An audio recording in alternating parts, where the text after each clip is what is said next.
बहुत सिंपल है, क्या रहेगा आंसर? सुनो,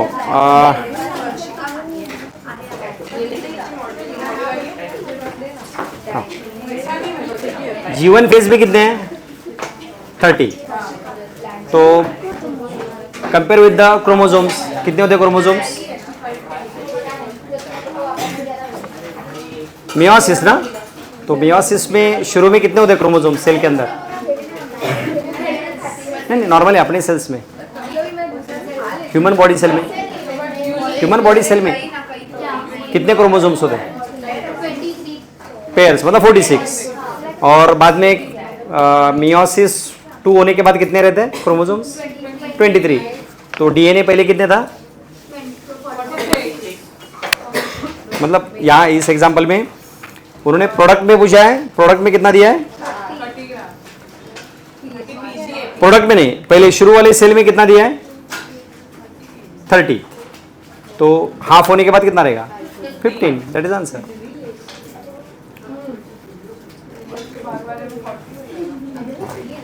अब यहां बताओ, इधर इधर कितना होना चाहिए? हाँ 40. नहीं, लेकिन G2 में क्या होता है? एस फेज में डबल होता है ना डीएनए. हाँ, तो कितना हो गया? 80. That is answer. Question number 13 NCERT achiever का आंसर 127 होना चाहिए ना, n - 128 - 1. कौन सा question? Question number 13 NCERT achiever. Question number 13 division will occur. हाँ,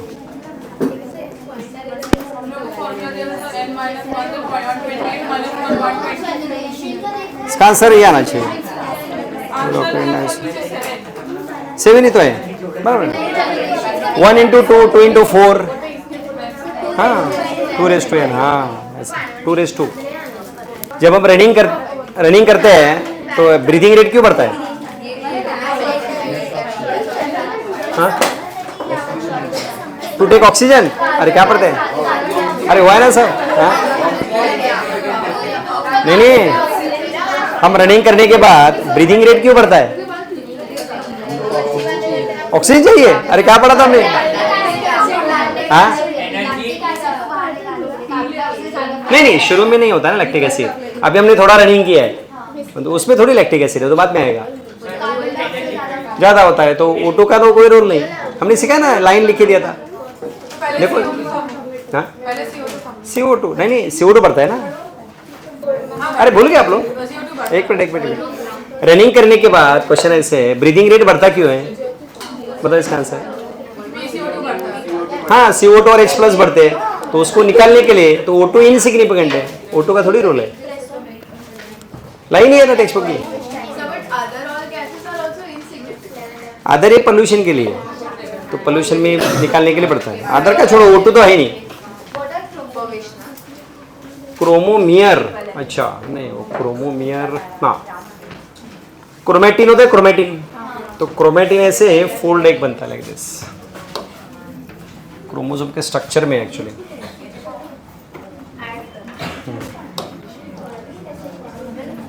आपको डायग्राम क्रोमोसोम का सब हमें 12th में पढ़ा है.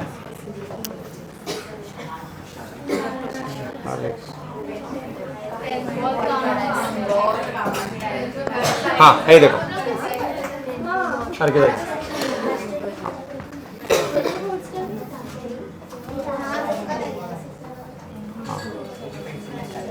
ठीक है. What is centromere? क्रोमेटिड्स. तो ये दोनों क्रोमेटिड है. वन क्रोमेटिड सेकेंड, और क्रोमेटिड में दिख रहे हैं एलिवेशंस, इनको क्या बोलते हैं? Chromomere. This are nothing but the DNA. DNA का कॉइलिंग है, दैट इज क्रोमोमियर. ये सब हमें 12th में स्ट्रक्चर. क्या क्वेश्चन पढ़ो. Arrange the following events of meiosis in a correct sequence. Division of centromere, segregation of chromosomes, terminalization and appearance of chromosomes. Chromomere तो ये फोल्डिंग है, मतलब दिखाओ बजर क्वेश्चन दिखाओ. Second question. Page 1. TPP3 question. कौन सा question number? TPP3 question. हाँ, correct sequence हो गया. हाँ, बराबर. अपीयरेंस ऑफ, सुनो, अरे अपीयरेंस ऑफ क्रोमोमियर मतलब कॉइलिंग शुरू हो गया. कॉइलिंग, तो डीएनए कॉइल होने लगा है, chromatin coiling, that is called as E. तो पहले कौन आएगा? Fourth, chromomere. उसके बाद क्या होगा?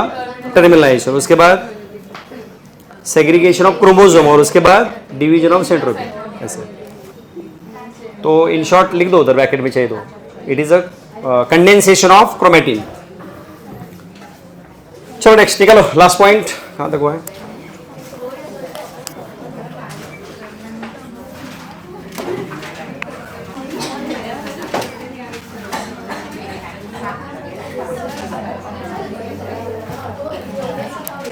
हाँ चलो पहले बताओ मुझे, व्हाट हैपेंस इन ग्लाइकोलाइसिस। चलो यहाँ से शुरुआत, थोड़ा बेसिक फ्रॉम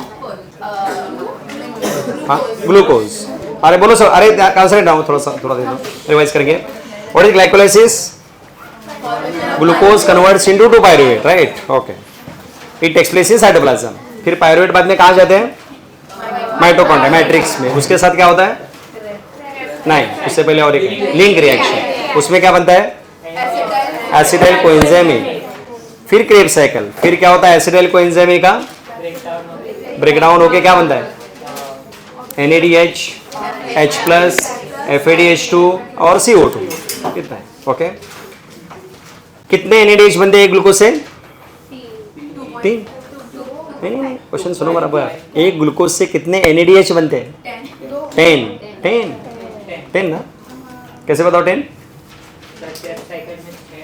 हाँ, क्रेब्स साइकिल में 6, लिंक रिएक्शन में 1, 2 और 2, तो कितने हो गए? 10। और FADH2 2। ये सब कहाँ जाते हैं फिर? ETS में। और ETS कहाँ होता है? Site inner mitochondrial membrane. कैसे होता है फिर?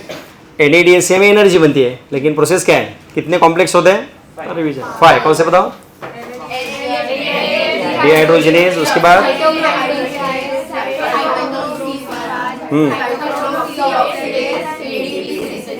याद है सबको? What happens in complex 1?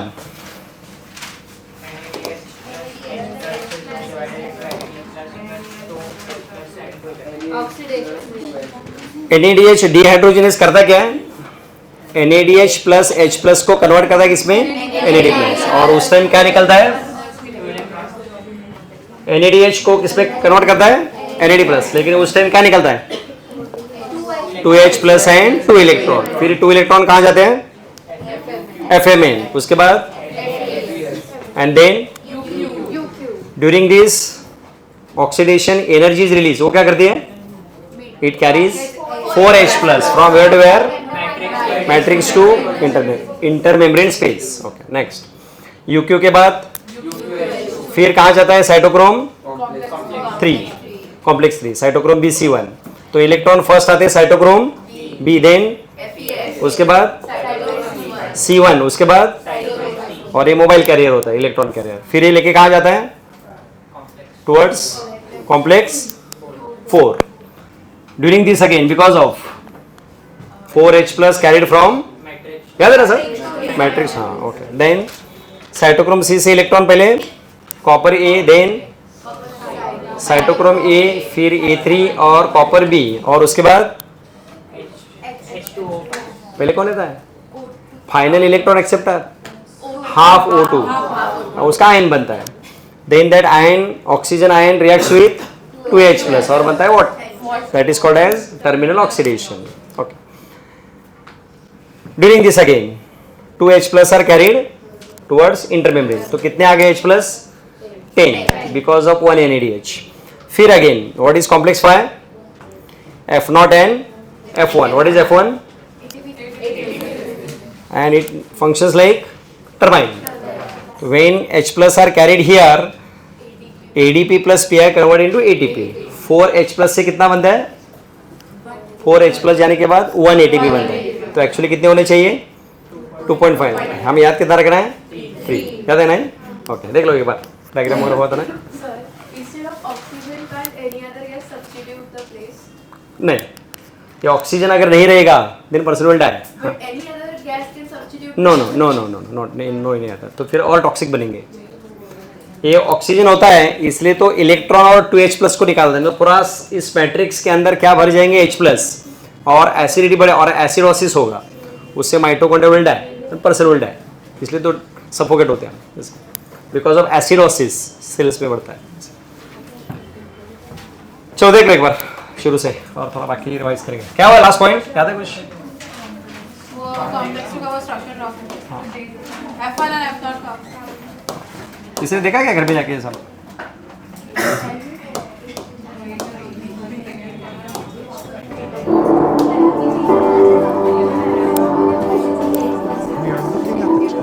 We are looking at the turning gamma subunits and the epsilon. इसके 7 यूनिट होते हैं एटीपी सिंथेसिस के, इतना डिटेल नहीं आप लोगों को। The F1 complex is outside of the membrane, while the F0 complex is embedded in the membrane.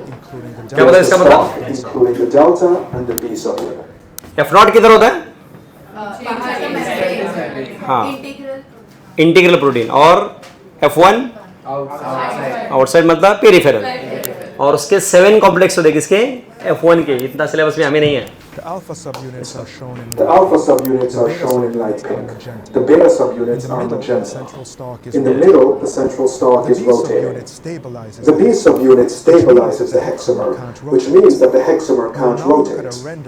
We will now look at a rendering of known structural states and the conformational changes that are happening. The beta subunits are seen as a ribbon diagram. ज़्यादा detail है actually. The ADP and inorganic phosphate diffuse into the active site, and the ATP has just been released. And simultaneously, the conformational change occurs in the beta subunit. If we zoom into the active site, we can see the molecular structure of the substrates and the chemical reaction. Here is ADP with its 2 phosphates. They are all held in place by a network of hydrogen bonds mediated by the amino acids in the folded structure of the beta subunit. Hydrogen bonds stabilize the base and the sugar, but really primarily the base. There's also a magnesium ion that plays a critical role in not just stabilizing, but also neutralizing the charge of the phosphates. Notice the conformational changes that are happening when the inorganic phosphate comes in. There's the promotion of a planar transition state. Synthesis of a new phosphodiester bond is catalyzed, and then the subunit switches to the open conformation. Upon this reconfiguration, in the beta subunit, ATP is ejected from the active the site. enzyme then resets. The enzyme then resets and restarts the synthesis of another ATP molecule. This is a summary of the events This is at the a active summary site. of the events at the It active is site. also intriguing. It is also intriguing just how the C ring rotates. We can start with the analogy of a We water. can start with the analogy of We a can water easily wheel. grasp the idea. We can of easily how a grasp water the wheel idea rotates. of how a water It's wheel driven by the rotates. flow of water. It's driven by the flow of water, allowing the wooden fins to go in a particular direction. Happens. Thus, the rotation happens in a specific direction. If the water was to flow in the opposite direction, you would see rotation of the water wheel in the Here opposite we see the direction. C ring. Here we see the C ring and the A We don't subunit. know the full structure. We of the don't A know the subunit, full structure of the A but we know subunit. that there's an access. But we channel know for that there's an protons access channel on the for A subunit protons right on the in A ये कौन है yellow color के? subunit, right in the intermembrane. Protons मतलब space. H plus ions है, And there's वो a H plus वहाँ जा रहे हैं और उससे क्या हो रहा है, ATP बन रहा है। matrix In side. this देख लो खाली। animation, you see In this protons animation, flowing you out see from an protons interface flowing between the out C from ring an and the A interface subunit. between the C ring and the A What drives a subunit. specific direction? But what drives the specific direction For of this example, if rotation? we were looking down, For example, it if is we were always a looking down, counterclockwise. it is always a counterclockwise And what rotation. drives that? Why On and each what of the drives C that? subunits within On the each C of the C ring, subunits there's a within the proton C ring, binding site. there is a proton binding Notice the site. high concentration of Notice the protons high on the concentration of intermembrane protons on the and their flow intermembrane to the side lower and their concentration flow on to the the lower concentration on the matrix Protons side. load from the highly Protons concentrated load from the highly intermembrane concentrated side onto the C intermembrane side subunits. onto the And C they are released on subunits. the matrix side. And they where are the released on the concentration of matrix side protons where is the low. concentration of the protons is But why low. can't protons go around the But other why way? can't protons go around the other way as Principle, well? just as in the water In wheel principle, analogy, just as in the the water C-ring wheel should be analogy, able to the C rotate ring in either should be able direction, to shouldn't it? rotate in either There direction, are two shouldn't it? interconnected reasons There for are this two unidirectional interconnected movement. reasons for this The unidirectional amino acid movement. side chains in C The amino subunits acid side chains in will C repel the bound subunits proton. will repel the bound proton, so that when a proton loads from the intermembrane side, the C ring cannot rotate back in the opposite direction because it is energetically unfavorable. Rotating counterclockwise, on the other hand, is energetically favorable because there are no repulsive interactions. There's a concentration. Remember, there's a concentration gradient that favors binding of protons on the intermembrane side and the release of protons on the matrix side. The proton gradient. So in summary, the proton gradient determines the direction of the rotation, favoring movement in the counterclockwise direction of the C ring. This avoids unfavorable interactions with the amino acid side chains of the C ring. क्या overall क्या क्या पता चला इससे simple में? वो जो hydrogen molecule उसकी वजह से वो टर्बाइन हाँ, H प्लस कहाँ से कहाँ जा रहे हैं? मतलब प्रोटॉन ग्रेडियंट बन गया और उसकी वजह से कौन रोटेट होता है? टर्बाइन। टर्बाइन कौन है इधर? ATP सिंथेज F1 और because of that ADP plus PI converts into ATP। इतना याद रखना। चलो आगे नेक्स्ट। उसके बाद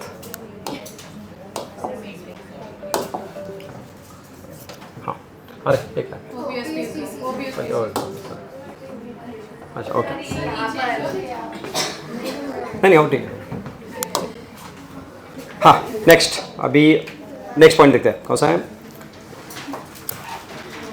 टेक्स्ट बुक दिया सब book. All of the steps of aerobic respiration that we've done so far have been leading up to this, the electron transport system. This is the main event, the big bonanza, the Super Bowl of cellular respiration. Why?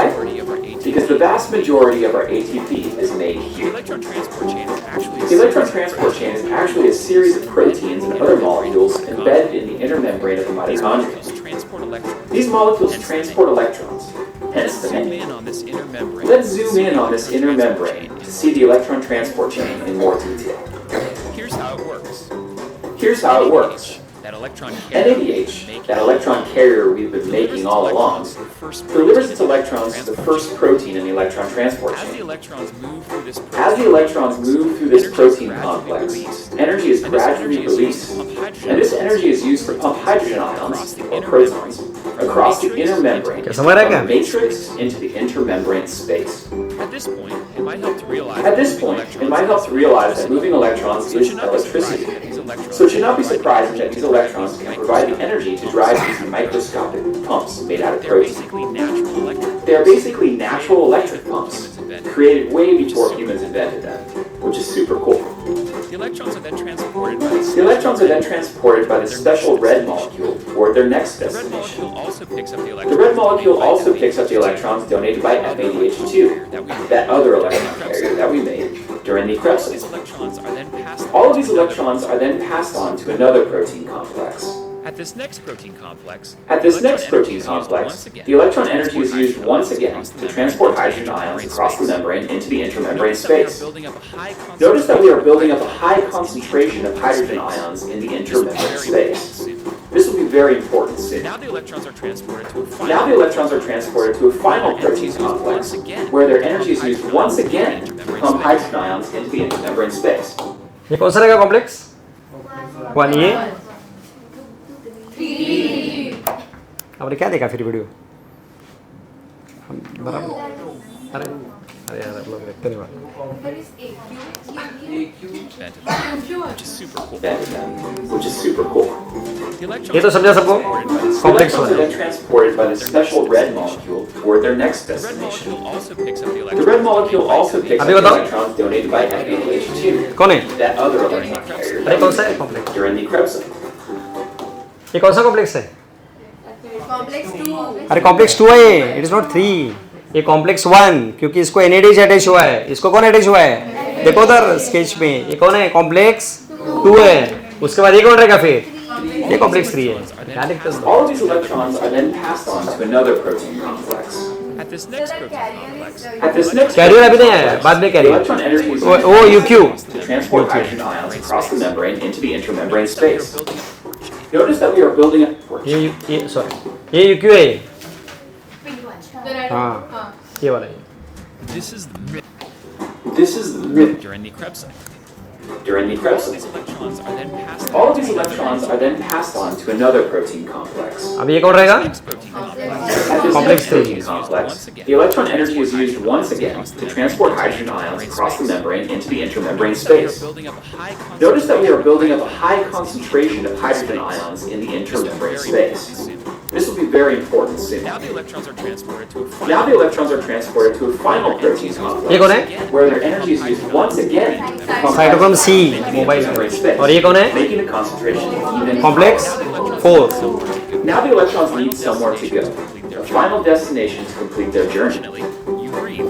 Fortunately, you breathe, The rest ये देखो and oxygen comes to the rescue. Oxygen accepts the electrons. Oxygen accepts the electrons, as well as hydrogens from the matrix, making The water. reason why you breathe all day. This is the reason why you breathe all Your day, cells every need day. oxygen to accept Your cells need oxygen to accept these electrons, or the electron transport chain will grind to a halt, like an LA freeway during rush hour. And if the electron transport chain stops, And if the electron transport chain stops, you won't be able to make enough ATP to keep you alive, so keep breathing that oxygen. so keep breathing that oxygen. Now you may have noticed समझा? that we haven't made ATP. Now you may have noticed that we haven't So you made might be wondering ATP how yet, that works. so you might be wondering how that works. Part of this entire Which brings up the coolest part of this entire H process, plus in my ये opinion. क्या है फिर? Remember that high concentration? Remember that high concentration of hydrogen ions we've been Now building it's up? time to use it to make ATP. Now it's time to use it to make A ATP. protein called ATP synthase. A protein called makes ATP a channel synthase that makes a allows channel hydrogen ions that allows hydrogen ions to Yeah, flow F0, through from F1. high concentration to low You may concentration. remember that molecules tend to You may remember that molecules tend to move from areas of high concentration to low concentration naturally, fusion.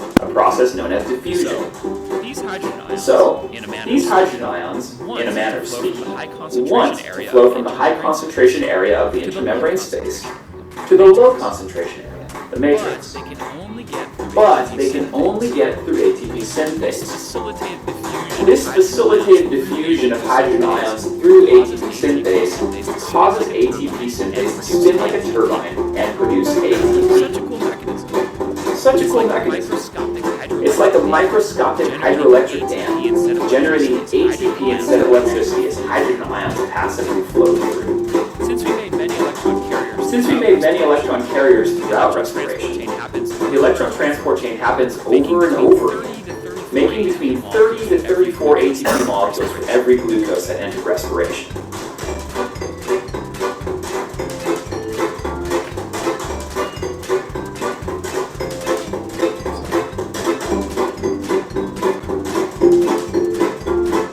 If you are doing the respiration activity, If you are doing the respiration activity at Bioman Biology, you should now return to it.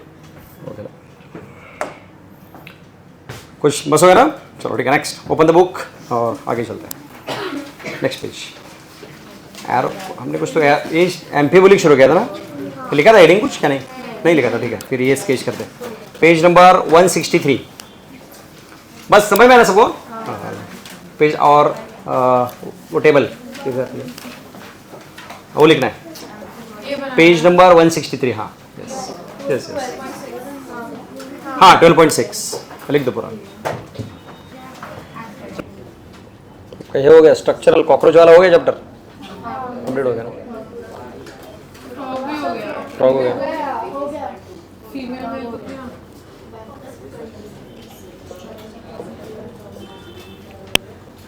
Portion fill जल्दी हो जाएगा आपका। अभी क्या बचा है?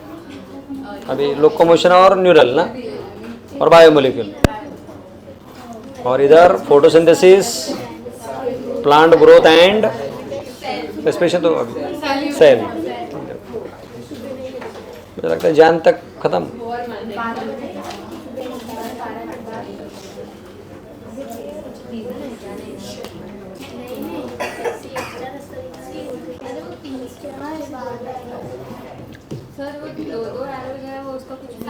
नहीं नहीं नहीं, वो बीच के और स्टेप्स होते हैं ना, उन्होंने शॉर्टकट दिया है। ये क्या है? ये कुछ दिख रहा है क्या? समझे क्या है? ग्लूकोज से लेके क्या बना है? ये समझा नहीं आप लोग? ग्लूकोज से क्या बना है? Pyruvic acid. तो सभी स्टेप थोड़ी लिखे उन्होंने। हाँ, इसलिए वो 2-3 एरो दिखाए। बताता हूँ, एक्सप्लेन लिख दो यार, से लिखो चलेगा। मतलब कोई 3 साइकिल्स बाय करना पड़ेगा, glycolysis, Krebs cycle and ETS। हाँ, लिंक रिएक्शन का एक ही है, लेकिन बाकी सब ऐड प्रॉब्लम। इस पर ही क्वेश्चन आते हैं, एग्जाम में पता चलेगा आपको। एफएलडी में है ना, एफएलडी में है।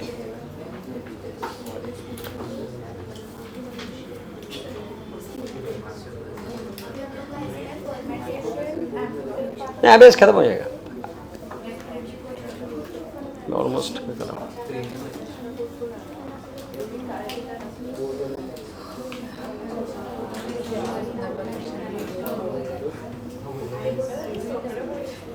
चैप्टर का शुरू का पार्ट तो देखा था ना हमने, इंट्रोडक्टिव पार्ट हो गया ना पूरा।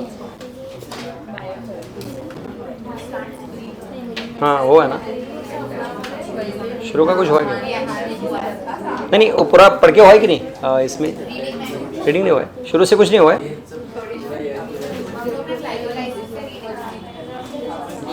पहले वाला कुछ नहीं।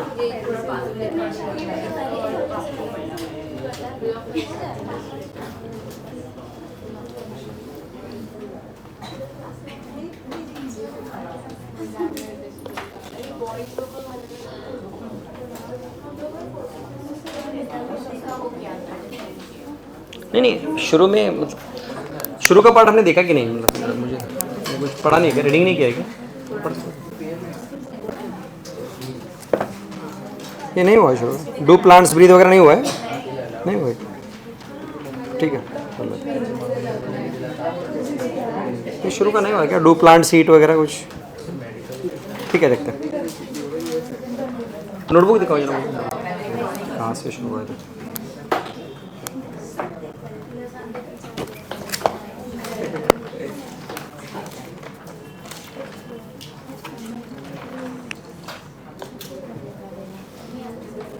नहीं हुआ है ना शुरू में, देखा plant save specialise organs bark लिखा था थोड़ा सा, तो क्या जनरल था ना इसलिए पढ़ते हैं, नहीं तो ऐसे कुछ नहीं।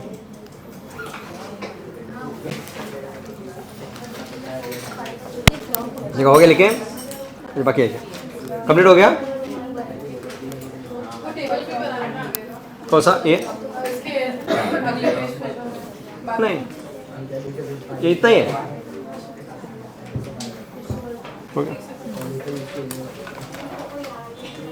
देखो क्या, आप जरा केयरफुली देखो क्या रह गया।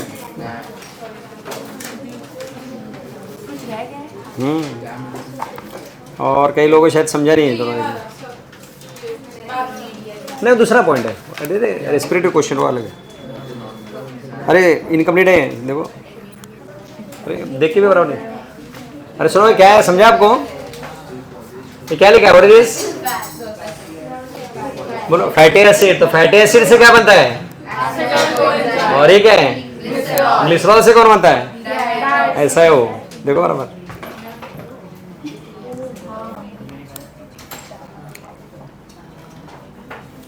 हाँ ये ग्लिसरॉल से है। कई लोगों ने नहीं लिखा, देखो क्या समझा ना, इनकम्प्लीट था। एक मिनट, फैटी एसिड से एसिडाइल कोएंजाइम है और ग्लिसरॉल से DHAP। हो गया सबका? मतलब क्या कुछ किसको नोटिस हुआ, किसी को कुछ क्या क्या बता रहे इधर, क्या एक्सप्लेन किया इधर, बताओ, सोचो।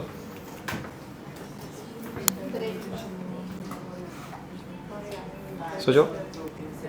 हाँ यस यस, ऑलरेडी हमने ये तो सीखा ही है।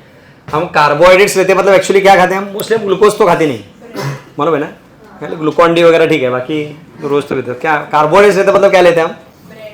मतलब क्या लेते हैं? मतलब क्या लेते हैं? शुगर नहीं, प्रॉपर बोलो। नहीं सुक्रोज नहीं लेते, सुक्रोज नहीं केन शुगर, बट मोस्टली हम क्या खाते हैं? स्टार्च। हम राइस, व्हीट, ज्वार, ब्रेड सब खा रहे हैं, मतलब क्या खा रहे हैं? स्टार्च। तो ये कार्बोहाइड्रेट है, इसका ब्रेकडाउन होकर क्या बनता है? ग्लूकोज। कौन सा एंजाइम चाहिए इसको मालूम है?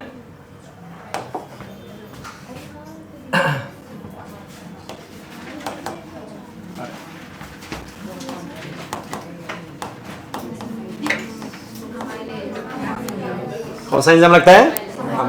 तो लिख दो, carbohydrate convert to glucose by amylase, जो अपने डाइजेस्टिव सिस्टम में होता है। एंजाइम है, एंजाइम अमाइलेज लगता है।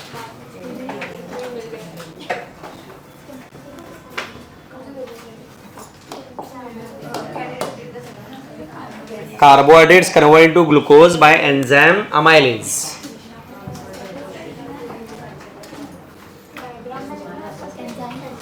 amylase किधर भी लिखो, सेपरेट लिखो, डायग्राम में लिखो, कोई प्रॉब्लम नहीं चलेगा. डायग्राम में लिखो, कोई प्रॉब्लम. अब बताओ ग्लूकोज का क्या बनता है,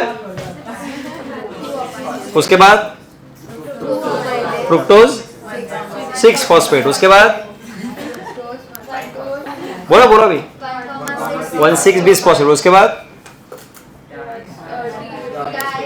तो शॉर्ट फॉर्म क्या है इसका, DHAP, ढाप और पागल. हाँ तो ये कौन है, PGAL, मतलब इसका दूसरा नाम फॉस्फोग्लिसराल्डिहाइड, या उसको बोलते हैं ग्लिसराल्डिहाइड 3 फॉस्फेट. उसके बाद क्या बनता है, डायरेक्ट बताओ स्टेप वाइज बोलो, उतना रिवीजन हो जाएगा.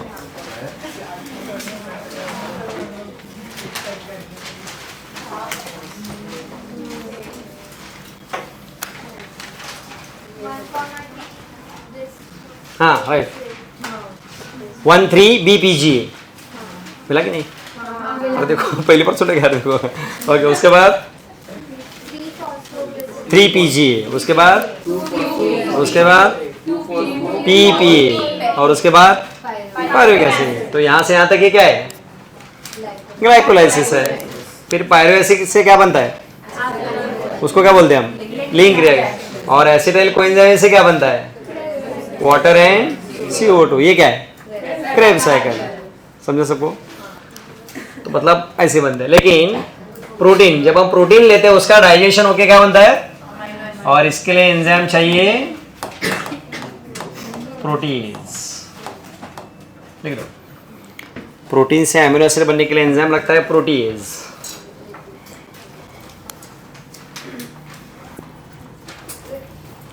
मतलब ये बोल रहे हैं अभी प्रोटीन से भी एनर्जी बनती है.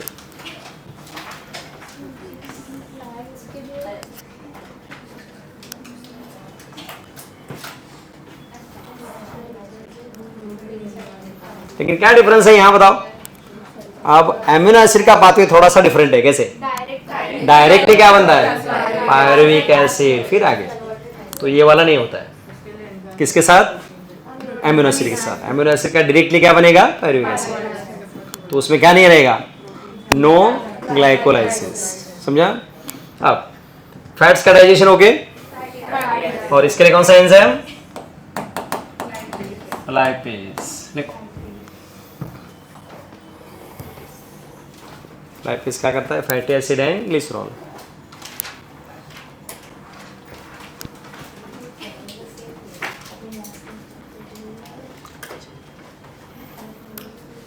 लेकिन फैटी एसिड्स का क्या बनता है, डायरेक्टली एसिटाइल कोएंजाइम है, और फिर इसके बाद आगे. और ग्लिसरॉल का DHAP. फिर ये हर एक का एंट्री पॉइंट डिफरेंट है. बनेगी एनर्जी लेकिन एंट्री पॉइंट इज डिफरेंट. आज के क्वेश्चन ओके. अब मुझे बताओ, रेस्पिरेशन यानी energy formation is anabolic process और कैटाबॉलिक, बोथ. अभी तो हमने थोड़ी बोथ पढ़ा है, बोथ तो पढ़ा ही नहीं हमने. कैटाबॉलिक हमने अभी तक क्या पढ़ा है, कैटाबॉलिक. क्यों, glucose is broken down into CO2 and, तो 100% इट इज कैटाबॉलिक. लेकिन अगर बॉडी को एमिनो एसिड की जरूरत होती है, then it is converted like this. मतलब हमने ग्लूकोज लिया है, यहां तक तो बन गया. यहां से समझो बॉडी को एमिनो एसिड की जरूरत है, तो क्या होगा, this pyruvic acid converts into amino acid. तो फर्दर साइकिल नहीं होगी. Then pyruvic acid is simple substance, amino acid is complex. Now it is called as anabolic. तो respiration is both catabolic as well as energy formation is 100% catabolic. But if the intermediate products are used to form some substances like amino acids, for example, again acetyl coenzyme A may convert into fatty acid. Again it is the anabolic process. So that's why respiration is both. That's why it is called as amphibolic pathway. समझा? Amino acids, why do we need amino acids? Amino, why? They will tell. अभी बोलो अभी. What is amino acid? Proteins. And proteins are useful for muscle building, cell division, आपको मालूम है ना chromosomes में क्या होता है मालूम है ना, डीएनए और क्या होता है, और क्या हिस्टोन प्रोटीन, तो क्या है प्रोटीन ना, तो हिस्टोन प्रोटीन में तो डीएनए कैसे होगा, हाँ So pyrimidine से amino acid and then it forms protein. Yes ऐसे At last we need yes right. After that proteins, suppose in food protein content is less, then what is the body's try, pyruvic acid is converted into protein, understood, for survival, otherwise person will die. हाँ means suppose sugar or glucose is broken down up to pyruvic acid and after that suppose body needs amino acid, then what will happen, pyruvic acid will convert into amino acid and it will not form energy at that time. So when will be the formation of 30 ATP? When this glucose continuously follows the all three consecutive reactions. For example, first of all glycolysis, then link reaction, Krebs and ETS, then and then only there is formation of 30 ATP. Imagine if glucose is broken down into pyruvic acid and then after that it forms amino acid, then 30 ATP are not produced. So what is the condition? It should be formed one after the other. Then and then only there is formation of 30, otherwise not. वही हम next paragraph में पढ़ने वाले हैं. निकल open एम्फीबोलिक pathway.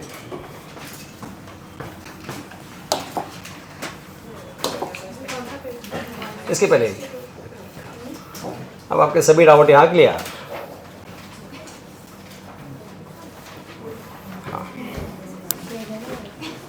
Next heading is, लिख सकते हैं आप लोग, एम्फीबोलिक पाथवे.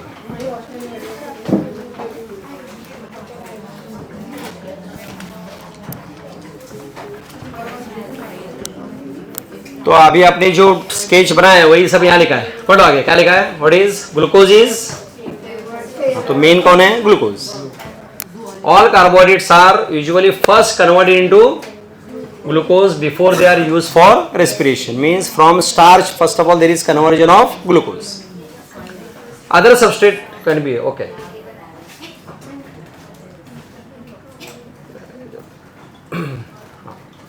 हाँ, fats would need to be broken down into क्या बनता है, glycerol and fatty acids. If fatty acids respired they would first be degraded to and then enter into the pathway. Glycerol क्या लिखा बताओ इधर, glycerol would enter the pathway after being, तो क्या होना चाहिए पहले इधर, first of all it is converted into glycerol, अभी तो लिखा DHAP and after that PGL, उन्होंने डायरेक्टली लिखा है.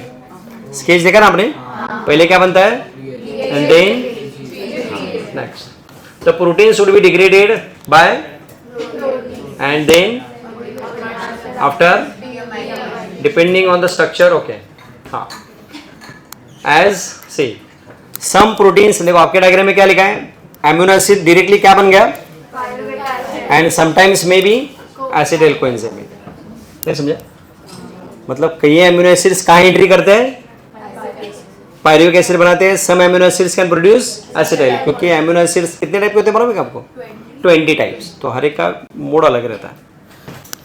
Next, respiration involves breakdown of substrate. The respiratory process has traditionally called as catabolic, but okay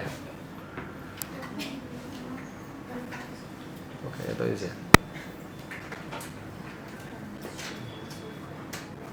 हाँ, what is important to recognize is that it is these very compounds that would be withdrawn from the respiratory pathway for synthesis of, इसका मतलब क्या रहेगा, ये line का यहां से यहां तक,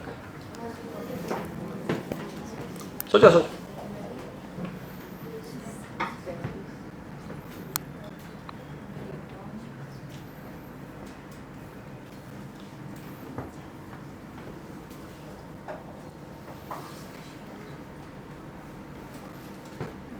ये लाइन का भी नहीं क्या रहेगा, यहां से 40 से यहां तक.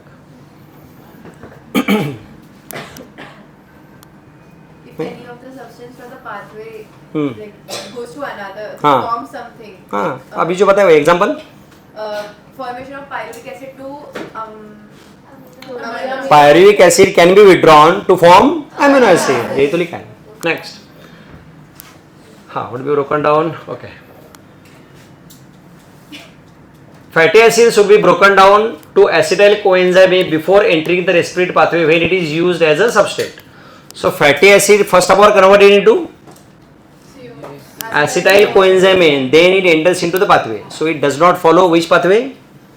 Glycolysis. इसके साथ नहीं होता है. But when the organism needs to synthesize fatty acids, देखो क्या लिखा है, acetyl coenzyme would be withdrawn from the respiratory. मतलब उल्टा भी हो सकता है, वहां से एसिटाइल कोएंजाइम में निकल के क्या बनेगा फिर फैटी एसिड. तो इसका मतलब क्या हो गया, ग्लूकोज कैन प्रोड्यूस बोथ क्या पायरुविक एसिड तो बनता है उसके बाद and fatty acid and even glycerol. मतलब तो इसलिए तो ऐसे होता है when person Yeats access glucose that is converted into fat. कैसे बताओ, फैटी एसिड्स और ग्लिसरॉल और दोनों मिला के क्या बनता है, फैट बनता है. तो हम बोलते हैं ना ज़्यादा स्वीट खाने से क्या होता है, फैट बढ़ता है. It is like this way, ऐसे होता है. नेक्स्ट, हाँ let's come in the picture. हाँ, breakdown and synthesis. That's why similarly during breakdown and synthesis, okay, breaking down process था सिंपल है. हाँ, so breaking down process is called as and formation is called anabolism. That's why it is called as amphibolic. क्या में लिखना है तो लिखो, otherwise चलते आगे. So respiration is both एम्फीबोलिक. Traditionally हम क्या बोलते थे, catabolic, but it is anabolic. Ask any question. चले आगे. नेक्स्ट, अभी इसके बाद ये तो हो गया, एक पॉइंट रहेगा अपना. अभी जो मैंने बताया था वही है सर. हाँ, what is this, respiratory balance sheet. और जरा एक पार्ट देखो, अभी ये हुआ है थोड़ा सा 4 पॉइंट्स बाकी. ये लिखा है आपने, मालूम है नहीं? हाँ लिखा पड़ता है. हाँ, बैलेंस शीट मतलब वही 30 DDP वो लिखा, याद है ना वो? नहीं, लेकिन ये पॉइंट्स आगे के या डिफरेंट है. हाँ, it is possible to make calculations of the net gain of ATP for every glucose molecule. Okay, but in reality हाँ, this can remain only a theoretical because, ये देखो है, रीड फर्स्ट, रीड केयरफुली और meaning बताओ.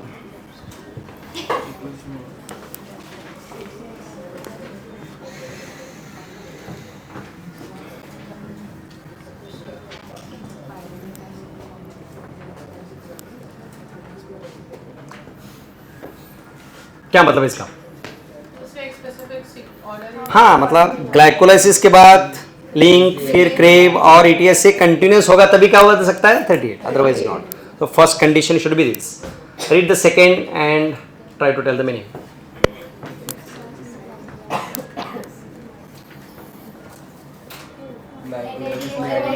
NADH जो बना है किस में जाना चाहिए, मतलब ETS में जाना चाहिए ना, और नहीं गया तो नहीं बनेंगे. 30, second condition. Next, third point.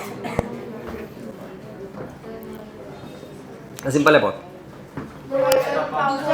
हाँ, मतलब जो एनाबोलिक हमने देखा ना, पायरुविक एसिड आगे क्रेब साइकिल में वगैरह जाना चाहिए. अगर वो अमीनो एसिड के लिए गया तो 30 कैसे बनेंगे, 30. ओके, और लास्ट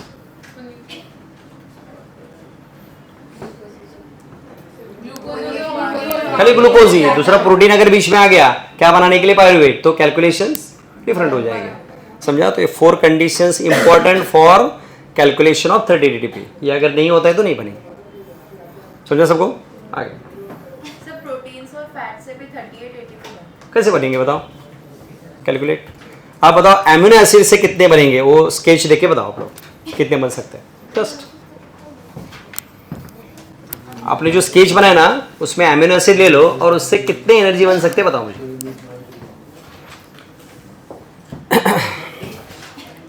अरे मैंने क्वेश्चन क्या मुझे समझा क्या? हाँ तो बोलो ना. हाँ कैसे बताओ?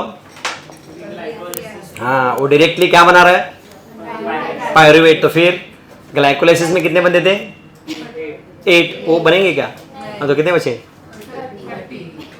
फैटी एसिड से बताओ. चलो आज भी सकता है ऐसे भी क्वेश्चंस. देखते हैं कौन बताता है.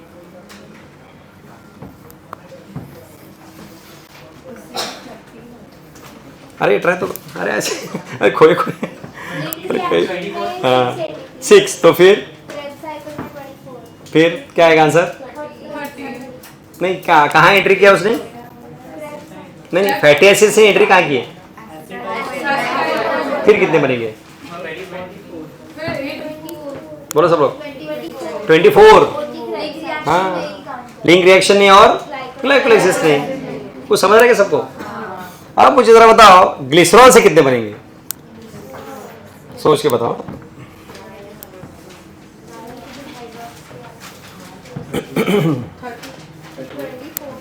कैलकुलेट करके बताओ ग्लिसरॉल से।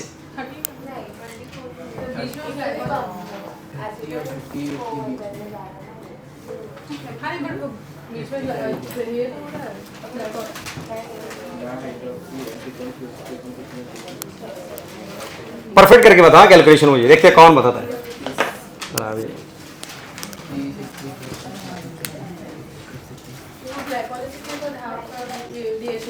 सब लोग जरा मुझे करके दिखाओ ना जरा, आंसर बाद में देखेंगे करेक्ट अगेन करेक्ट, पहले प्रोसेस तो बताओ क्या है।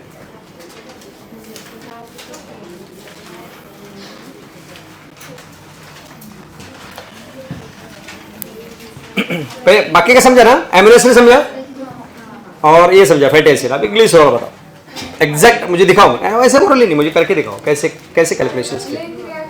नहीं इतना आसान नहीं है, जरा करके देखो। It's not simple like that. देख लो पहले जैसे सिंपल ले हो, डिफरेंट है।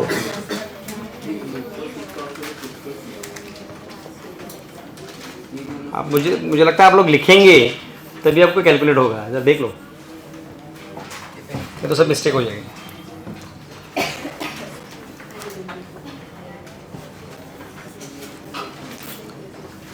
ट्राई करो। नहीं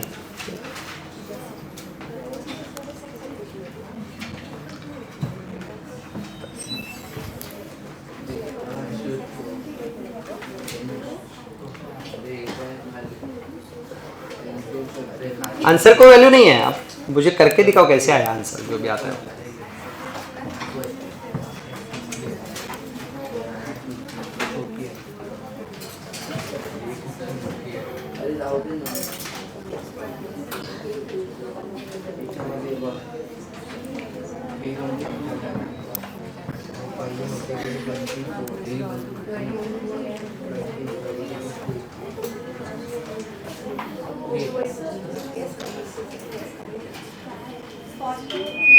हाँ बताओ कैसे बताओ मुझे, एक्सप्लेन।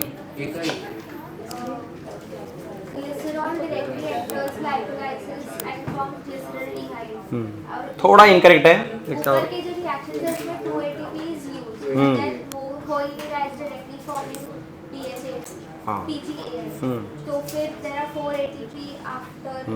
बराबर। कितने हो गए आंसर? अब 40 नहीं बोलना भाई हमें, क्यों? आंसर बराबर है बट यू हैव टू से 20। क्यों बताओ? एक ही है अपने पास, एक ही ग्लिसरॉल है ना। यस करेक्ट है ना। अरे कोई समझा क्या? नहीं समझा, एक्सप्लेन। बराबर आंसर। तो फिर वो ऊपर वाले प्रोसेस में नहीं करेगा, एडजस्ट नहीं करेगा तो फिर 280p will not be used. वहां से कैलकुलेशन ही शुरू करो ना, चलेगा। एक मिनट,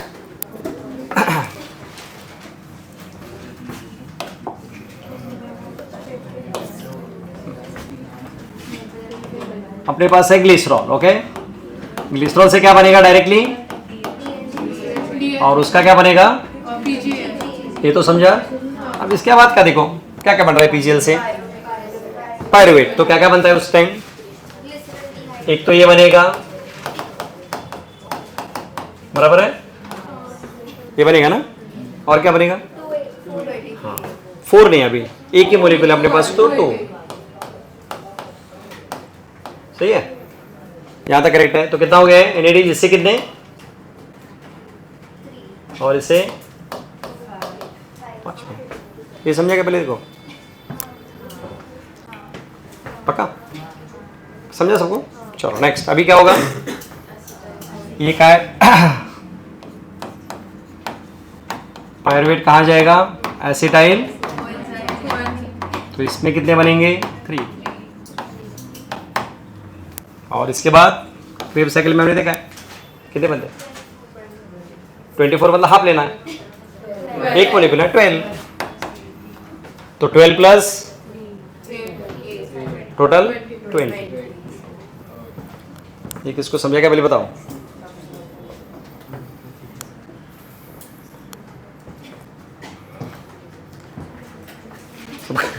कितने लोग, कई लोगों को समझा नहीं क्या कुछ समझा। यार एक्सप्लेन करो, मुझे बताओ कैसे आंसर एक्सप्लेन। कई लोग करो, ट्राई करो। ग्लिसरॉल से जब DHAP बनता है, करेक्ट। तब NADH प्लस H प्लस और नहीं, DHAP से क्या बन रहा है? PGL बन रहा है। हाँ, फिर PGL के बाद आगे का हमने देखा क्या क्या बनता है। देखो जरा स्केच देखो, अरे सामने ऐसा है, समझो नहीं तो फंसेंगे तुम लोग। अरे इतना आसान थोड़ी है, पूछेंगे आपको ऐसे ही। देखे ना क्वेश्चन लाइक दिस, ग्लिसरॉल से कितने बनेंगे करके।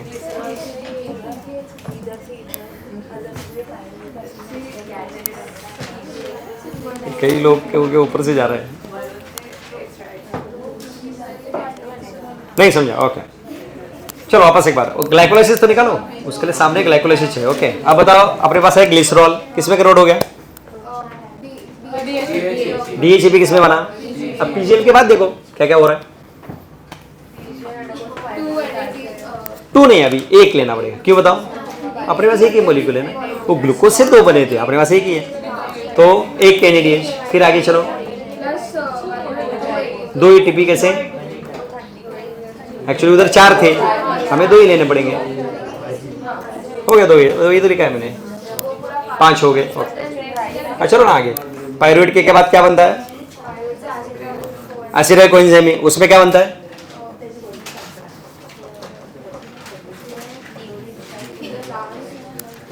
वो पीछे वाला सब पर। हाँ नहीं क्या बनता है पहले बताओ, एक मिनट में।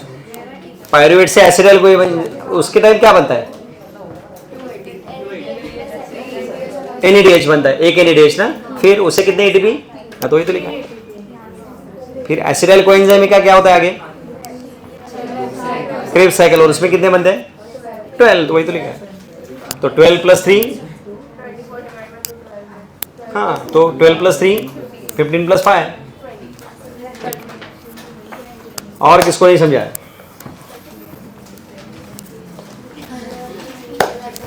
चलो बताओ, एक्सप्लेन करो। हाँ यस 1 सेकेंड। तो एक्चुअली 20 मतलब कितने हो गए? मतलब 2 मॉलिक्यूल होते तो कितने होते? 4।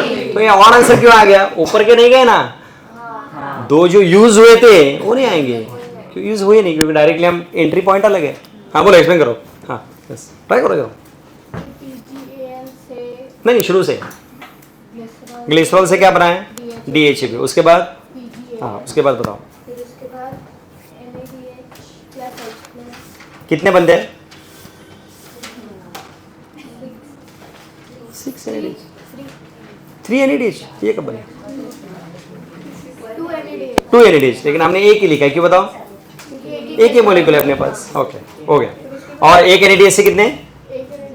3 ATP। ATP लिखता हूँ। ओके आगे 4, लेकिन 2 ही, क्यों? अपने पास एक ही मॉलिक्यूल है। हो गया 5। आगे फिर तो उस टाइम क्या बनता है? तो उसमें क्या बनता है? देख ATP नहीं बनते, पहले पता ATP थोड़ी बनते उधर। ये सब साइकिल मालूम होना चाहिए। तब NADH बनता है, 2 नहीं, अभी हमें 1 लेना पड़ेगा। तो उससे कितने ATP? तो वही तो लिखा है। फिर उसके बाद बताओ उसके बाद क्रेब्स साइकिल, उसमें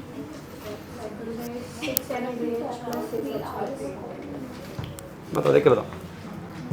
एक क्रेब्स साइकिल में कितने बनते हैं? 24 नहीं, एक क्रेब्स साइकिल में 24 नहीं, 12 बनते हैं। मैं आपको ये मालूम है कि नहीं? एक क्रेब्स साइकिल में 12 बनते हैं। हमने 24 क्यों लिखा था? 2 मॉलिक्यूल थे, अपने पास एक ही है, तो 12। तो 12 3 + 5 20 इज आंसर। ऐसे क्वेश्चन आ सकते हैं किसमें? नीट में। They can ask like this, 1 glycerol molecule can produce how many ATP? तो कितना आंसर आएगा? 20 ATP, दैट इज आंसर। चलो आगे next.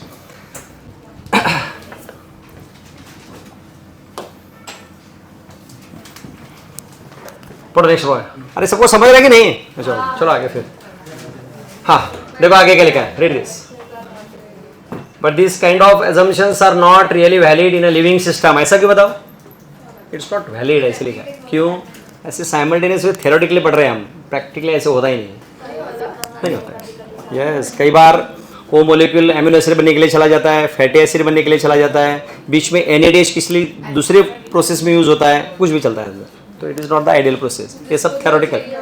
Yes, it is not calculation, खाली थ्योरेटिकल है, प्रैक्टिकली ऑलवेज ऐसे नहीं होता है. Next, all pathways work simultaneously and do not take place one after the other. Substrates enter the pathways and are withdrawn from it when necessary.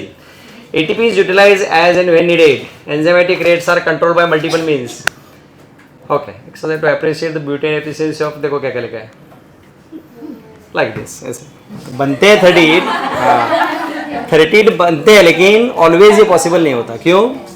बहुत सारी चीज़ें वहाँ से न्यू फॉर्मेशंस के लिए चले जाते हैं, कंटिन्यूस पाथवे होता नहीं, NADH किसी और जगह जाता है वगैरह वगैरह. समझा? हाँ, फिक्स यही है, लेकिन ये कब होगा? साइमल्टेनियस होगा तभी, अदरवाइज नॉट. अपनी सिस्टम ऐसे होता नहीं. समझा? क्या क्या? नहीं, सिस्टमेटिक होता है, मतलब ऑलवेज ऐसा पॉसिबल नहीं. It may occur, may not occur.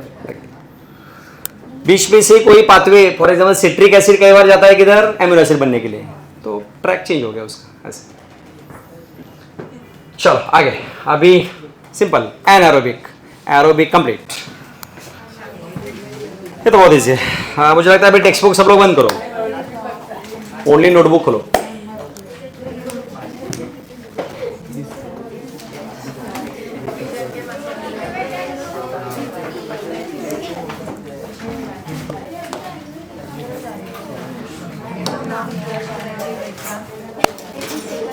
Text book सब लोग बंद करना है, नोटबुक खोलना है.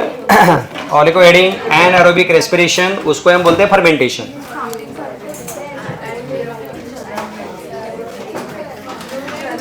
फर्मेंटेशन क्या हो गया? अरे ढीले लग गया आप लोग, क्या होगा? हाँ, अरे ये चैप्टर आज खत्म. आज मतलब पूरा टाइम लगेगा. सेल ने तो फोटोसिंथेसिस लेते हैं. नहीं, इसके एग्जैक्ट अपोजिट है. अरे नहीं, अरे ऑलरेडी शुरू हुआ है चैप्टर. नहीं, अच्छा नहीं, इसके बराबर एग्जैक्ट अपोजिट है, तो ये तभी समझेगा. नहीं, ये सेम उल्टा है, तो तभी याद रहेगा. फोटोसिंथेसिस फिर सेल लेंगे. चलो ठीक है, देखो एनारोबिक यानी फर्मेंटेशन, उसमें फर्स्ट तो ग्लाइकोलाइसिस तो होता ही है.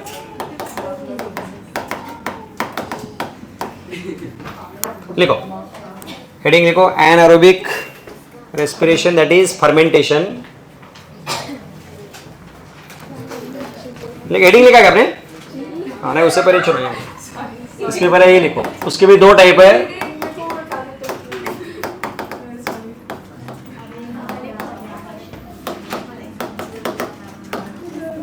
पहले लिखो, बाद में इसमें. एक मिनट, क्या लिखा हेडिंग? एनारोबिक रेस्पिरेशन और फर्मेंटेशन. ये लिखा.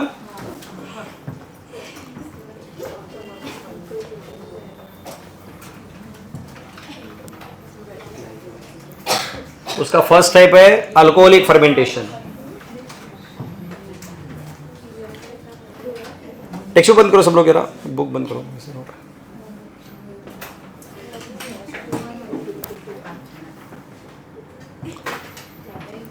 और अल्कोहलिक फर्मेंटेशन में फर्स्ट स्टेप तो ऑलरेडी क्या है? ग्लाइकोलाइसिस. याद है ना सबको? देखो डिस्टिंग्विश में लिखा ना,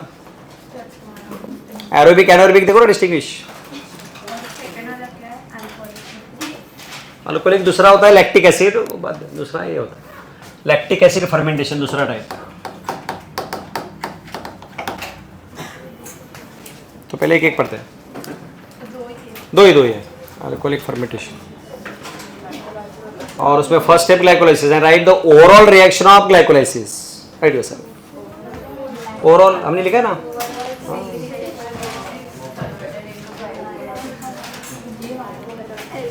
हाँ, ओवरऑल एक ही रिएक्शन लिखी थी ना हमने.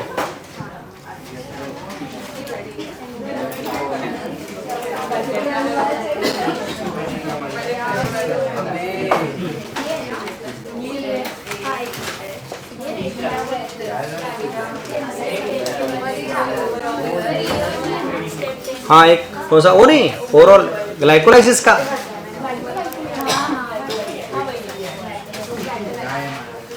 अरे तुम सभी एग्जाम के चैप्टर पढ़ते हो, ये सब पढ़ के नहीं आते तुम लोग।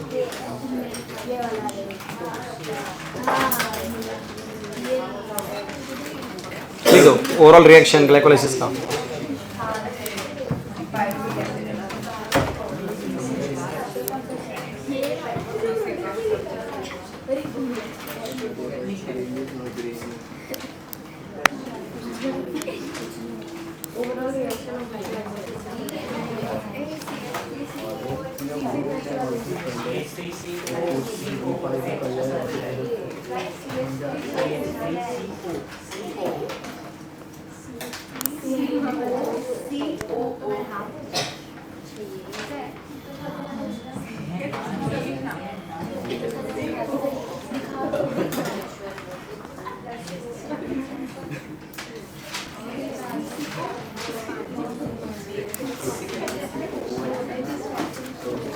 बोलो क्या लिखा है?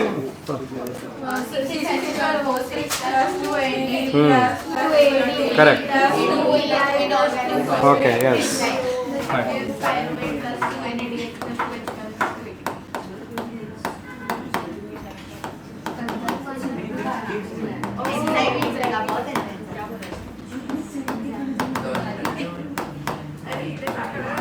करेक्ट, क्या मतलब उसके बाद तुम तक ही छोड़ दो। फॉर्मूला क्या है?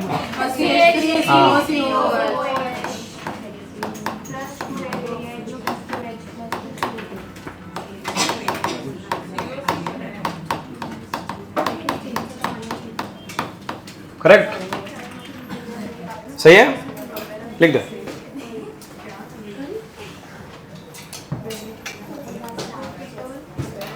चलो अभी बहुत सिंपल है। एनएडीएच कहाँ जाएगा फिर? माइटोकॉन्ड्रिया, और क्या बनाता है? एटीपी। कितने? 3, लिख दो। NADH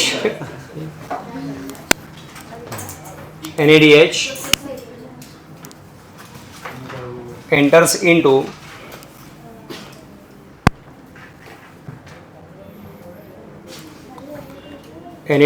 into बोलो किधर? माइटोकॉन्ड्रिया,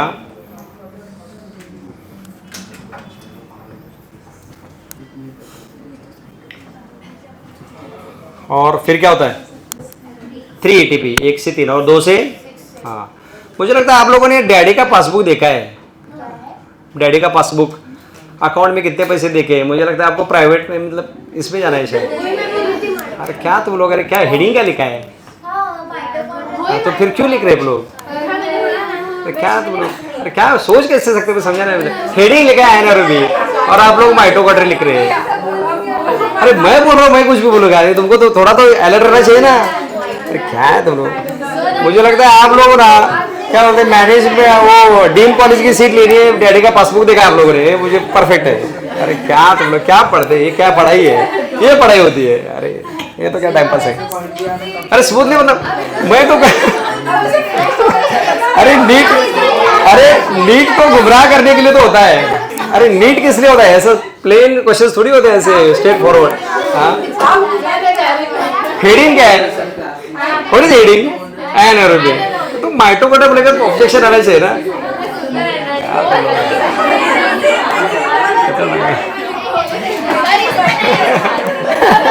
ये थोड़ा अलर्ट थी, लेकिन बाकी सब तो धड़ाधड़ लिख रहे थे। चलो ठीक है, जाना तो चलो, कोई बात नहीं।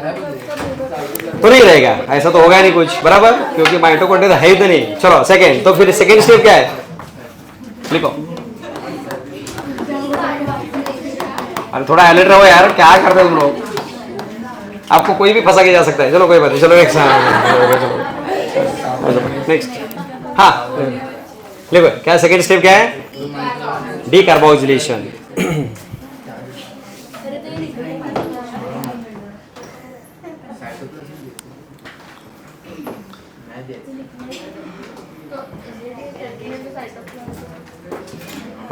तो सेकेंड स्टेप क्या है? क्या हुआ? सेकेंड स्टेप क्या है? तो इसमें क्या होता है फिर? कैसे होता है?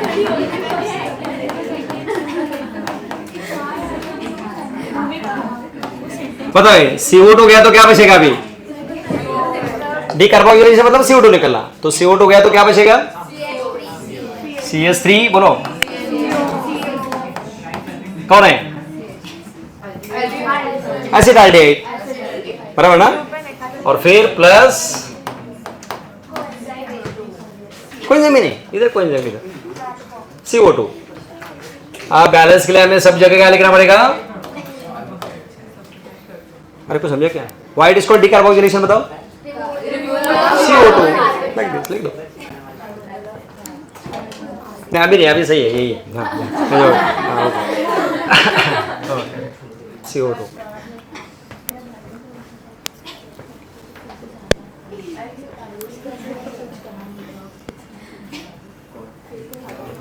ये सब कहाँ होता है? सेल में किधर होगा? साइटोप्लाज्म, क्योंकि माइटोकॉन्ड्रिया तो है ही नहीं, साइटोप्लाज्म। और कौन से ऑर्गेनिजम्स में होता है? ये कौन से ऑर्गेनिज्म में होता है? प्रोकैरियोट्स में होता है। और किसमें?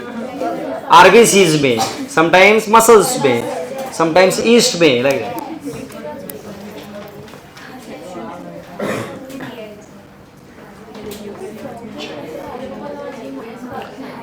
कोई बता क्या एंजाइम का नाम क्या रहेगा? जरा सोच के बताओ, हमने सीखा ऑलरेडी। पूरा नाम नहीं, पूरा पायरुवेट डीकार्बोक्सिलेज लिखो, ऊपर लिखो एरो के, pyruvate decarboxylase.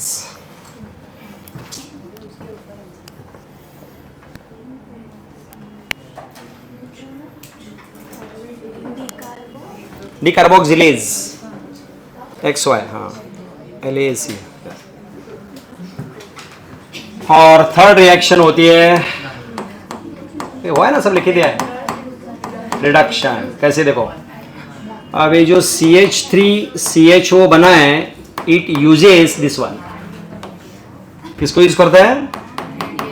NADH plus H plus को, और ये बनता है। तो अपने पास CH3CHO, इसमें 2 H ऐड होते हैं, बताओ क्या बनेगा? इसके अंदर 2 H ऐड होते हैं, बोलो। 2 कार्बन है तो C2 राइट, ये 3 प्लस C2 कितने हो गए? और अपने पास लास्ट वाला कौन है? इथेनॉल। बस यही तो है। और क्या बनेगा फिर आगे? बैलेंस के लिए सब जगह 2 लिखना है, हो गया, समझे क्या? लिखो। हाँ 2 है ना, सब बना है पहले 2।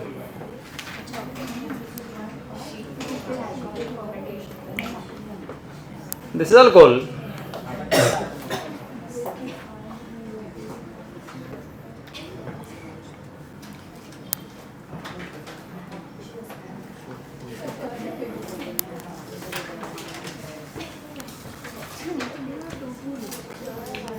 एंजाइम का नाम क्या रहेगा?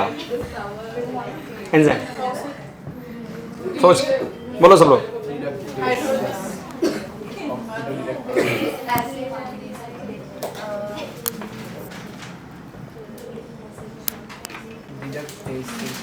हाँ ऐसा नहीं, इसको ये बोलते हैं, लिखो डिहाइड्रोजिनेज, इसको बोलते हैं। राइट, लिखो बताओ। अल्कोहल, एंजाइम का नाम ऐसे लिखना है, याद रखो, अल्कोहल डिहाइड्रोजिनेज ऐसे लिखते हैं। अल्कोहल या इथेनॉल डिहाइड्रोजिनेज।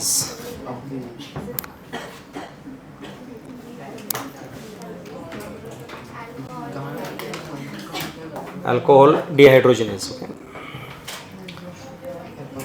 अब थोड़ा देखते हैं केमिस्ट्री कैसे आप लोगों का। ये तीनों रिएक्शन ऐड करना है और एक ही रिएक्शन लिखनी है, लिख दो। 3 रिएक्शन की एक ही रिएक्शन ऐड करके, बहुत सिंपल। तीन रिएक्शन है ना अपने पास, ऐड करके एक ही लिखनी है। करो शुरू।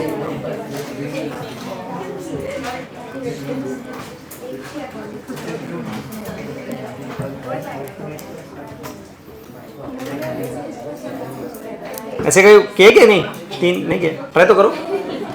3 रिएक्शन ऐड करना है और एक बनाना है।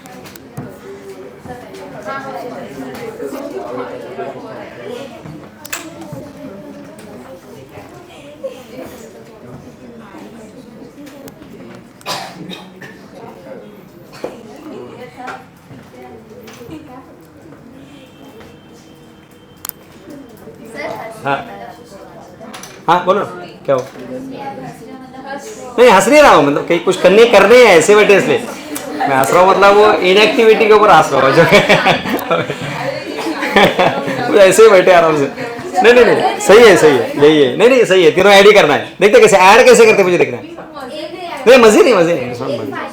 हाँ यस फाइनल रिएक्शन लिखना है, राइट। ये तीनों रिएक्शन का एक ही रिएक्शन का लिखना है। हमें एक ही रिएक्शन लिख सकते हैं ना हम इसका।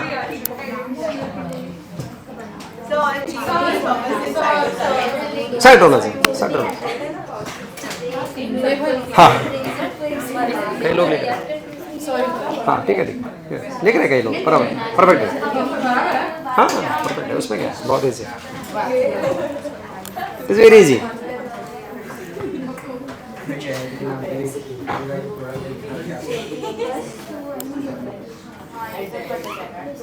हाँ अरे ऐड का मतलब मालूम है ना, कैसे करते हैं? हाँ तो क्या होगा, कॉमन है तो क्या होता है, कट होता है यार, तो बचा कैफे है। अरे सब गया ना, क्या रहा यार, अरे क्या तो लोग बहुत टाइम ले रहे।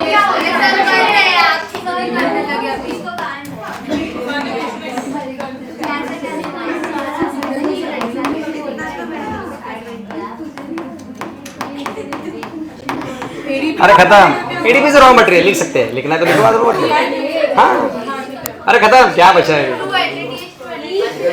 अरे गया ना वो बैलेंस।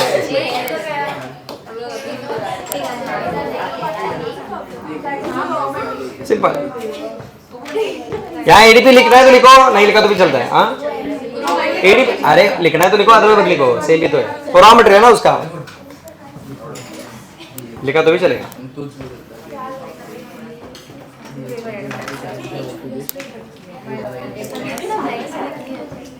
और इस पूरी रिएक्शन के लिए कौन लगता है,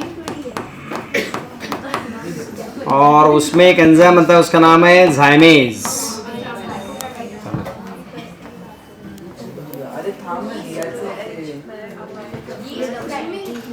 इस पूरी रिएक्शन को कंट्रोल करने के लिए और एक एंजाइम होता है ज़ाइमेज। ये तो बाकी तो लगते ही है। नहीं ईस्ट के अंदर ही एंजाइम है। एक मिनट, ईस्ट तो सबको नाम है ना, यूनिसेल्युलर ऑर्गेनिज्म मालूम है ना। ईस्ट किसमें आता है, कौन से कैटेगरी में आता है? फंगाई में कौन है, कौन से उसमें, किसमें फंगाई में कौन से ग्रुप में आता है? बोलो क्या बोल रहे थे, देखो अरे बाप रे इतने सब तीनों है। देखो बताओ, कंफर्म करो,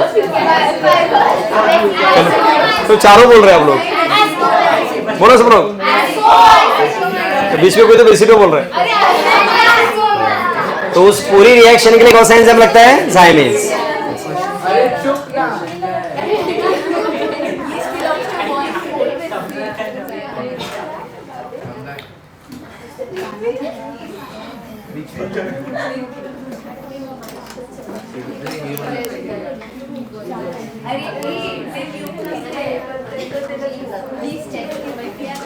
और ऐसे तो अल्कोहल बनाते हैं इंडस्ट्री, फॉर एग्जांपल मोलेसिस बोले, व्हाट इज मोलेसिस?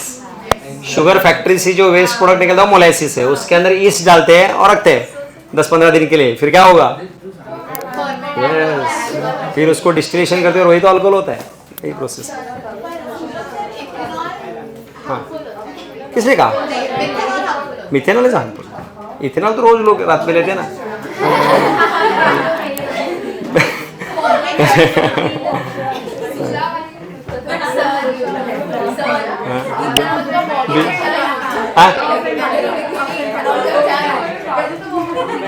मैं समझा नहीं, फॉर्म उसके लिए कोई यूज नहीं, ये एनर्जी बनने के लिए यूज हो रहा है ना।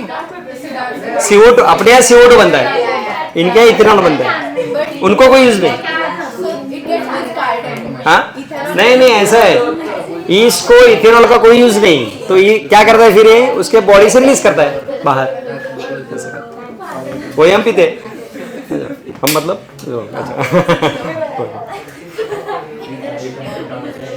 समझा reaction? This is called as alcoholic fermentation. चलो 2 मिनट रुकते फिर शुरू करते हैं, नीचे मत जाओ। चलो ओके हो गया। नेक्स्ट फर्मेंटेशन इज सेकेंड लिखो।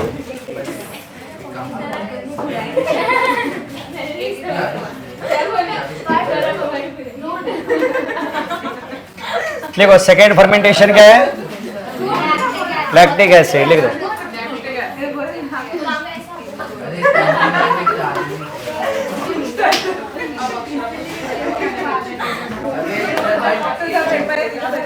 चलो next heading, lactic acid fermentation.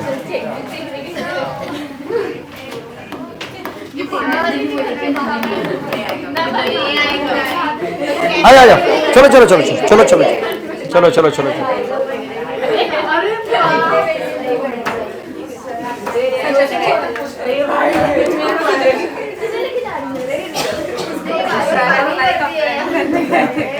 Complete नहीं, चलो नेक्स्ट देखो, lactic acid fermentation.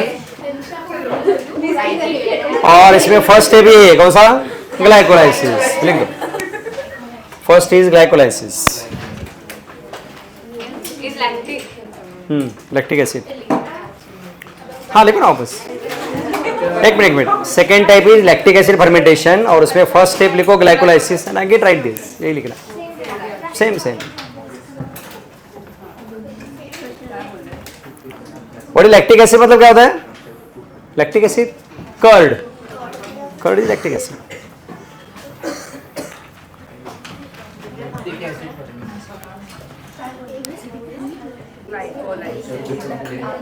Lactic acid fermentation, fermentation और उसमें फर्स्ट ग्लाइकोलाइसिस। नहीं कट नहीं, अरे कट नहीं, पहले किया था, सेम लिखो वही, कट मत करो, लिख दो इसे, लिखा सबने। हाँ। और अल्कोहल में सेकेंड स्टेप क्या थी, तो यहाँ ओ नहीं होता है, डायरेक्टली होता है रिडक्शन, तो सेकेंड स्टेप लिखो रिडक्शन।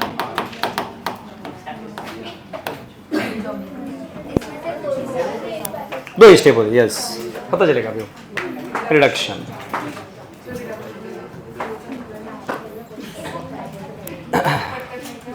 और रिडक्शन में हमें ये देखो क्या बना है, क्या बन गया पहले बताओ, ये कौन है, पायरुवेट। ये डायरेक्टली इसके साथ रिएक्ट होता है, किसके साथ, NaDH प्लस H प्लस, फिर मतलब इसके अंदर ये दो H प्लस आ गए तो क्या होगा, क्या बन सकता है, C3H7। हाँ तो मैं लिखता हूँ डायरेक्टली, चलो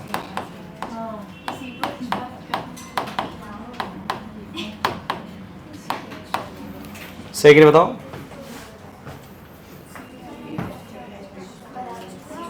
बराबर है, यही तो लैक्टिक एसिड है, यही लैक्टिक एसिड।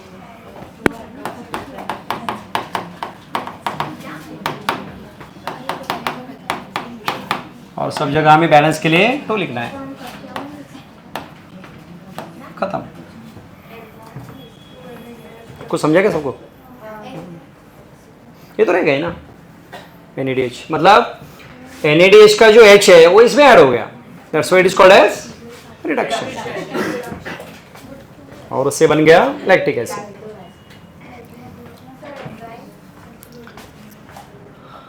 क्या हो सकता है, पायरुवेट डीहाइड्रोजनेज, देखो करेक्ट, बन गए साइंटिस्ट और क्या। पायरुवेट डीहाइड्रोजनेज,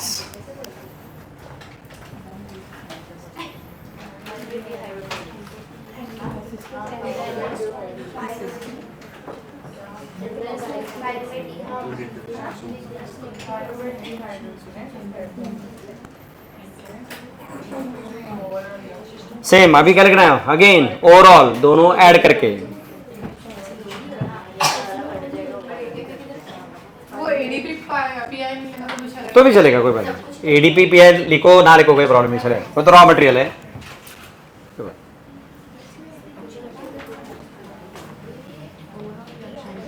ओवरऑल मतलब दोनों कंबाइन, हाँ परफेक्ट, बता दो।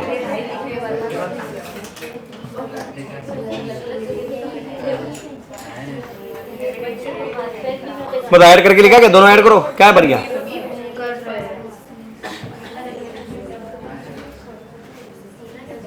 लिखा, लिखा दोनों ऐड करके क्या बन गया, लिखा हाँ, दो रिएक्शन ऐड करके एक ही लिखनी है।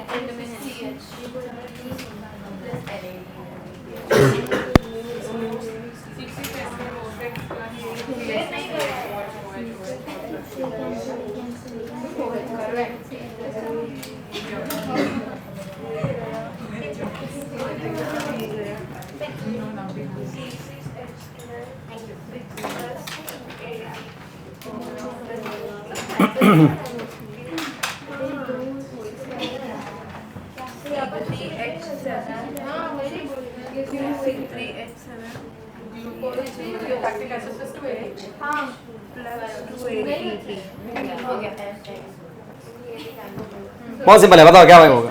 हाँ,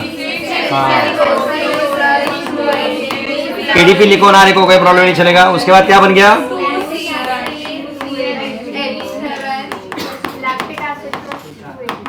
प्लस 2 एटीपी का नाम कितना ही तो है और क्या। एंजाइम ऐसा लिखो, ऊपर एरो के ऊपर लिखो लैक्टिक एसिड बैक्टीरिया। एंजाइम तो वही है डिहाइड्रोजनेज, लैक्टिक एसिड बैक्टीरिया लिखो एरो के ऊपर।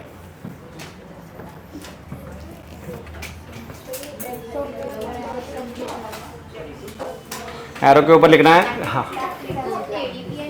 लिख सकते हैं, आपको ये लिखो ना लिखो कोई प्रॉब्लम नहीं, लिखना है तो लिख सकते हैं। प्लस क्या रहेगा? 2 ADP प्लस 2 PI। ये लिखो ना लिखो कोई प्रॉब्लम, लिख भी सकते हैं। रॉ मटेरियल है ना, ये कंबाइन होकर तो बन रहा है। मतलब ये ना लिखेंगे तो भी रॉन्ग नहीं जाएगा, चल जाए।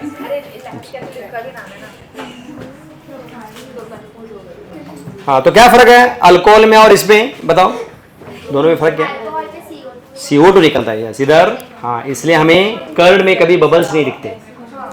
कर्ड बनते टाइम क्या नहीं होता है? बबल्स नहीं। क्यों? उसमें CO2 नहीं। लेकिन इडली वगैरह डोसा का जो आटा रखते हैं उसमें CO2 निकलता है। तो जो इडली ऐसे जो पफीनेस रहता है किसकी वजह से? CO2 या नहीं होता। इसलिए कर्ड में हमें क्या नहीं दिखते? बबल्स नहीं दिखते, बिकॉज ऑफ दिस। समझा? और हाँ, तो हम मिल्क के अंदर, तो मिल्क के अंदर ग्लूकोज कहां से आ गया? मिल्क में क्या होता है एक्चुअली? लैक्टोज। लैक्टोज ब्रेकडाउन होकर क्या बनता है? ग्लूकोज प्लस गैलेक्टोज, और वही फर्मेंट होता है। तो हम कर्ड डालते हैं मिल्क के अंदर, मतलब एक्चुअली हम क्या डाल रहे हैं? लैक्टिक एसिड बैक्टीरिया डालते हैं, और ड्यूरिंग वन नाइट वो सब मिल्क को फर्मेंट करके ये लैक्टिक एसिड बनाते हैं। हाँ, क्यों? बैक्टीरिया की ग्रोथ के लिए। क्यों? बैक्टीरिया ग्रोथ रिक्वायर्स वार्म, इसलिए हम गर्म। इसलिए तो आप अगर रेफ्रिजरेटर में रखेंगे कर्ड तो नहीं जमता है। क्यों? कोल्ड टेम्परेचर है, इसकी ग्रोथ नहीं होती है इसलिए। और विंटर में कर्ड अच्छा नहीं जमता है, समर में बहुत अच्छा जमता है। रात में वो जमा लेगा, उसके बाद दूसरे दिन सुबह हम फ्रिज में डाल देते हैं। हाँ, तो जम गया ना। आप लोग अगर मिल्क और थोड़ा कर्ड डाल के फ्रिज में रखेंगे तो कर्ड अच्छा नहीं बनेगा, क्योंकि ग्रोथ नहीं होती बैक्टीरिया की। बाहर ही रखना अच्छा है। और विंटर में अच्छा नहीं जमता है, समर में अच्छा जमता है। क्यों? वार्म। क्या? हाँ, वो उसमें कुछ तो प्रोसेस है, वही है, कुछ तो अलग बैक्टीरिया यूज करते हैं उसमें। इस लैक्टिक एसिड बैक्टीरिया का कुछ तो टाइप है उसमें। हाँ,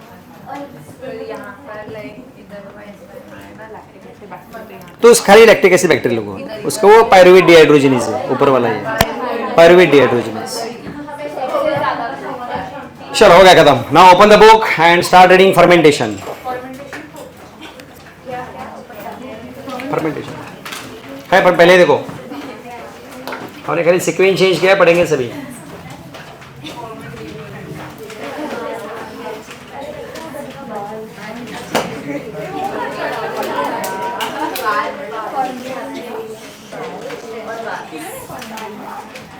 फर्मेंटेशन है। हाँ, देखो पेज नंबर क्या है। हाँ, रीड केयरफुली, और मैं क्वेश्चन पूछूंगा अभी।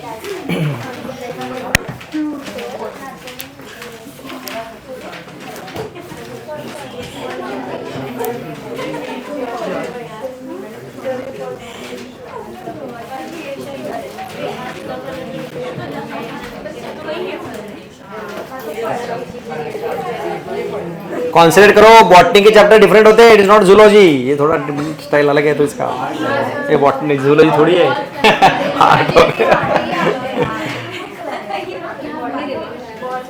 आपको हार्ट भी दिखा सकते हैं, एनएडीएच थोड़ी दिखा सकते हैं, वो तो अलग है, याद रखना पड़ेगा सभी।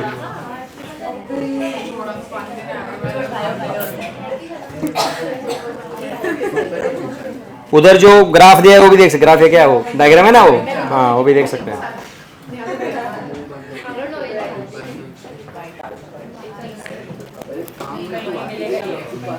अरे वो बाद में खाओ, चलो। फर्मेंटेशन अच्छे से बनाए, मैं क्वेश्चन पूछूंगा अभी उसमें।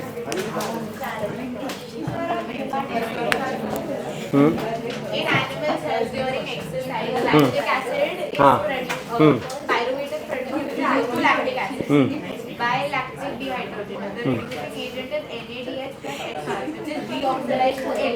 बताओ, पढ़ लो पूरा पूरा पढ़ो, वापस पढ़ेंगे इधर।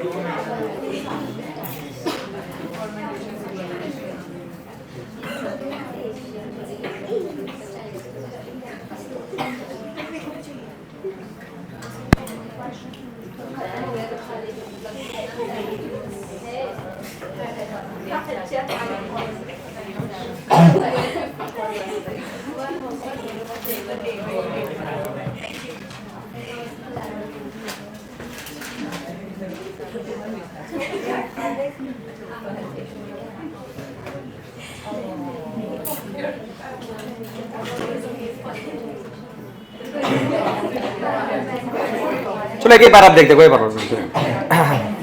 हाँ क्या लिखा बताओ, पहले बताओ फर्मेंटेशन क्या है, इनकम्प्लीट ऑक्सीडेशन की complete oxidation, incomplete glucose under anaerobic. Okay हाँ ये देखो, pyruvic acid is converted to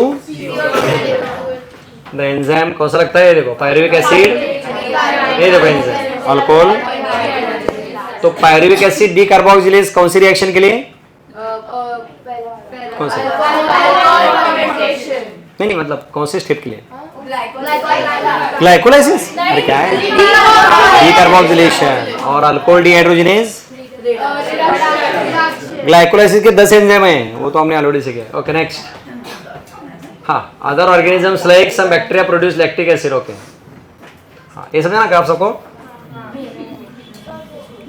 हाँ सेम ग्लूकोज 2 पीजीएल, उसके बाद फिर तो ये सब क्या है यहाँ तक, मतलब क्या बनेंगे, एक और से स्टेप है ग्लाइकोलाइसिस है, और इस ग्लाइकोलाइसिस से फिर या तो लैक्टिक एसिड या तो ये देखो CO2, इधर CO2 नहीं है। Okay next.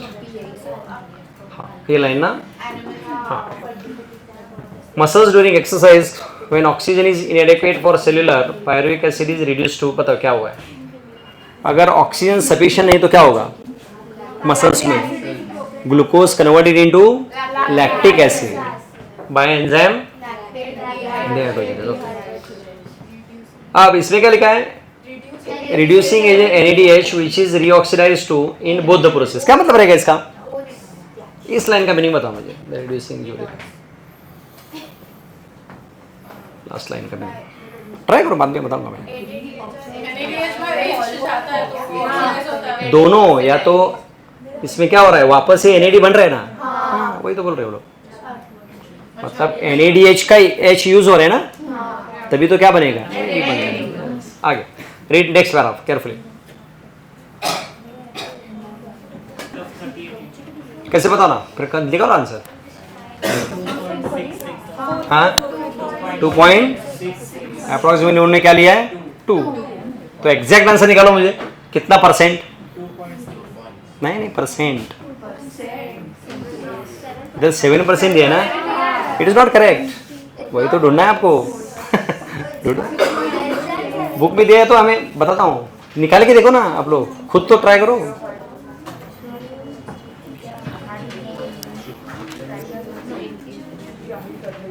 क्या ट्राई करना है ये समझा दी तुम लोगों, फिर रुको जरा।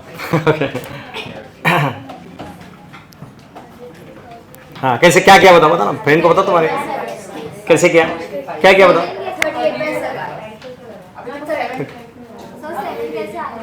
रुको ना, आपने क्या निकाला 5.0 क्या निकाला बताओ, कैसे कैसे निकाला। यस हाँ नहीं गलत करे, वही क्या, अरे ऐसे नहीं, अरे रुको एक मिनट आपको कॉन्सेप्ट ही समझाने हैं। एरोबिक में कितने एटीपी बनते हैं और एनारोबिक में? तो कंपेयर करके देखो ना कितना परसेंट बन रहा है। नहीं समझा मुझे? आपको 38 को 100% पकड़ना है, मुझे तो करना ही है। आपको 38 को क्या पकड़ना है? तो उसमें से खाली कितने मिल रहे हैं? 2 एटीपी, तो कितना होगा परसेंट? जो भी देखो अभी, जो भी देखो अभी उतना तो करो।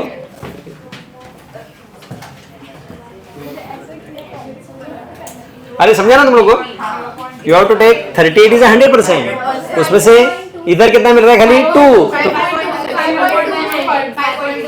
5 इधर कितना दिया है? 7। तो एक्चुअल आंसर क्या है? याद क्या रखना है?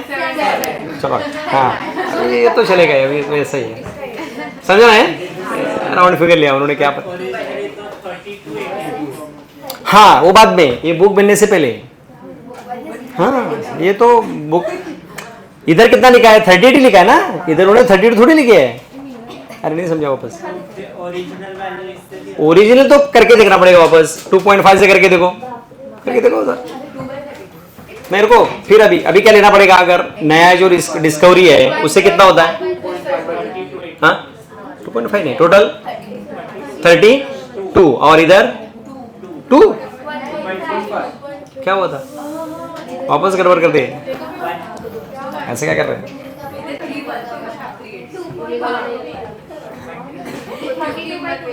ठीक है, इधर आप लोग 2 ले सकते हो, कोई प्रॉब्लम नहीं, चलेगा। तो 32/2 करके देखो। 100% 32 पकड़ो, उसमें से 2 पकड़ो, चलो, क्योंकि इधर इंडियन है ही नहीं इसलिए।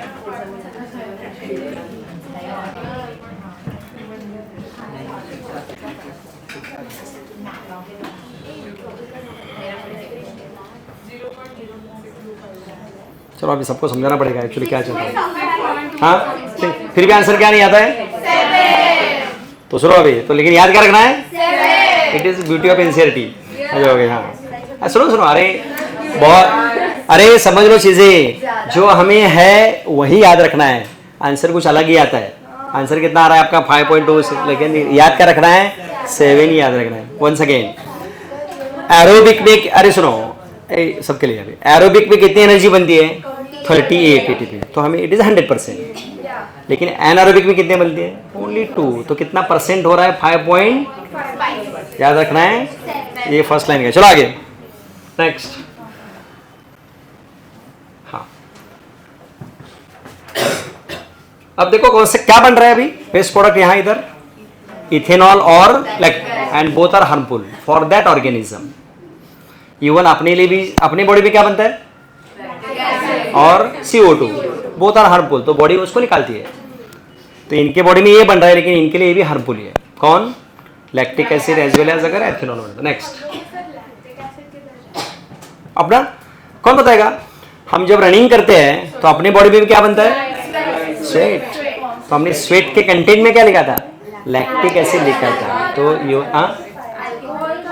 अल्कोहल, अपने अल्कोहल नहीं बनता, अल्कोहल अपनी बॉडी में नहीं बनता है। It is only in east में वगैरह बनता है, अपनी बॉडी में अल्कोहल नहीं बनता। Keep in mind. हाँ बोलो क्या हुआ? नहीं उसकी तरफ जा रहे हैं, ये तक समझा? चलो नेक्स्ट आगे बढ़ो। हाँ ओके तो हो गया। हाँ इसका भी नहीं पता जरा क्या लिखा उन्होंने। अब आपने समझो एक कंटेनर लिया है, उसके अंदर ग्लूकोज है और ईस्ट डाला है, क्या होगा आगे आगे जाके? क्या बनेगा? अल्कोहल बनेगा। और अल्कोहल का परसेंटेज कितना हो गया? तो उसके अंदर के सभी ईस्ट की डेथ हो जाएगी। समझा सबको? कौन? ईस्ट क्या? क्यों? हाँ क्यों बनाता होगा? एनारोबिक कंडीशन होगी, ऑक्सीजन नहीं है ना, तो सर्वाइव तो होना है, तो एनर्जी बनानी है, लेकिन उससे वेस्ट प्रोडक्ट बन रहा है। अपने अभी वही है। हमें एक एग्जांपल है आरबीसी का, चलो forget about other things. RBC में क्या नहीं है? माइटोकॉन्ड्रिया तो है ही नहीं, तो आरबीसी को कंपलसरी क्या करना है? लैक्टिक एसिड ही बनाना है। बनाएगा ना तभी तो सर्वाइव होगा। लेकिन लैक्टिक एसिड कहाँ जाएगा फिर? अपने ब्लड में, ब्लड से स्वेट से निकल जाएगा, इवन यूरिन से भी निकलता है लैक्टिक एसिड। कंपलसरी इतने सारे जो आरबीसीज है, बिलियंस एंड बिलियंस, वो सब क्या करते हैं, लैक्टिक एसिड ही बनाते हैं। यही होता है यहाँ। तो ये लोग क्यों बना रहे हैं, एनारोबिक कंडीशन, ऑक्सीजन अवेलेबल नहीं है उस टाइम, सर्वाइव तो होना है, कम से कम 2 ATP पे तो बन रहे हैं ना, नहीं समझा? But then it is killing themselves only. हाँ लेकिन बट किलिंग कभी आपने कंटेंट में रखा है, इसलिए नेचुरल एनवायरनमेंट है तो क्या करेंगे लोग, वो अपना बाहर निकालेंगे ना, सेल मेम्ब्रेन से बाहर, वो सर्वाइव होंगे। अपनी बात क्या चल रही है, अल्कोहल हम बना रहे हैं आर्टिफिशियली, तो उनको बाहर जाने का रास्ता ही नहीं है, उनकी डेथ होगी। तो उनका कहने का मतलब है 30% के ऊपर अगर ये जाता है कौन, alcohol content, then is dies, death होती है उसकी, ये उसका मतलब है। समझा सबको? नेचर में ऐसा नहीं होता, नेचर में क्या करते होंगे वो लोग, अपनी बॉडी से बाहर निकालते हैं, लेकिन आपने अगर क्लोज कंटेनर में रखा है तो कहाँ जाएंगे वो, उसी में है, वो डेथ होगी। आगे, हाँ ये तो अभी डैडी को पूछना पड़ा ना। अच्छा ओके, देखो बोलो कितने लेते कि नहीं लेते ना, ओके। तो मालूम है क्या क्या क्या कितना होता है कंटेंट, नहीं जनरल बोलो, डोंट टेक पर्सनल। अच्छा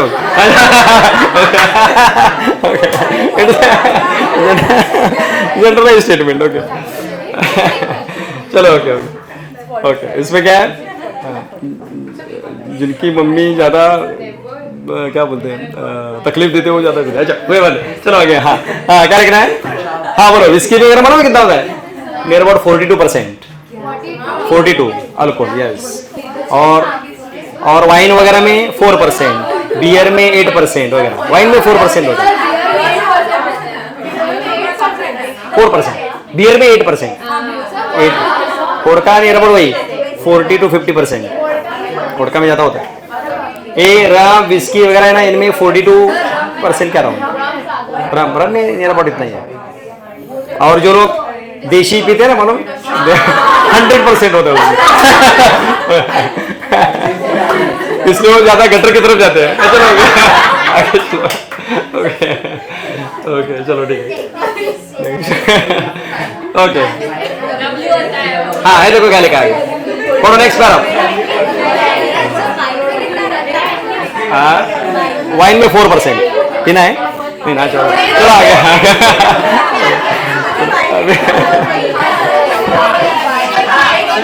चलो अभी 31st ओके आगे बढ़ो, नेक्स्ट पैरा पढ़ो। Hey, the next paragraph. पीते हैं सर, पीते कौन?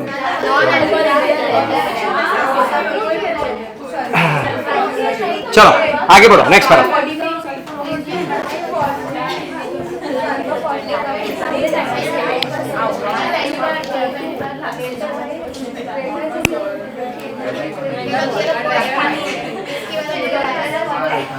हाँ बोलो क्या लिखा है, देखो सेम। हाँ प्रोसेस कंप्लीट ऑक्सीडेशन। हाँ ये देखो आगे। हाँ आप सले तो उन्होंने क्या बताया, for prokaryotes only 2 ATP possible, but for eukaryotes 38 ATP, because उनमें क्या आ गया, माइटोकॉन्ड्रिया आ गया, ऑक्सीजन यूज कर रही है। यही तो इवोल्यूशन है, बाकी सब तो यही। चलो खत्म। Next last point in the chapter is write down respiratory quotient RQ। आप सबको टेक्स्ट बुक बंद करना है, क्लोज द टेक्स्ट बुक, इधर ऊपर है,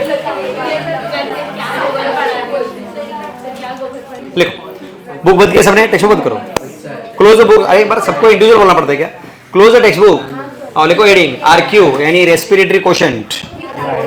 ओके लिखा RQ, बहुत सिंपल है, देखो क्या है, volume of CO2 release divided by, लिख दो ये फॉर्मूला RQ। हाँ क्वेश्चन बता दो पहले, सीखते हैं। RQ इज इक्वल टू, लिखो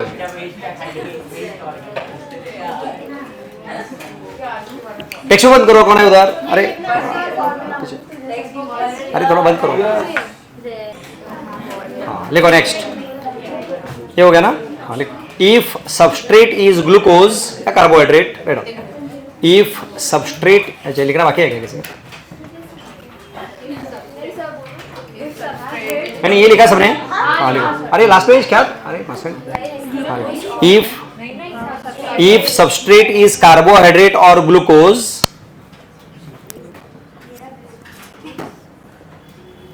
then RQ is,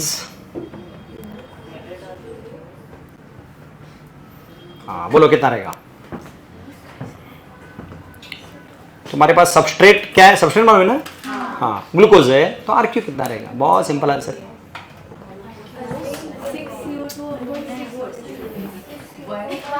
क्या आएगा, 1, दैट इज आंसर, लिखो RQ is 1। ये देखो, carbohydrates are used, then RQ is 1।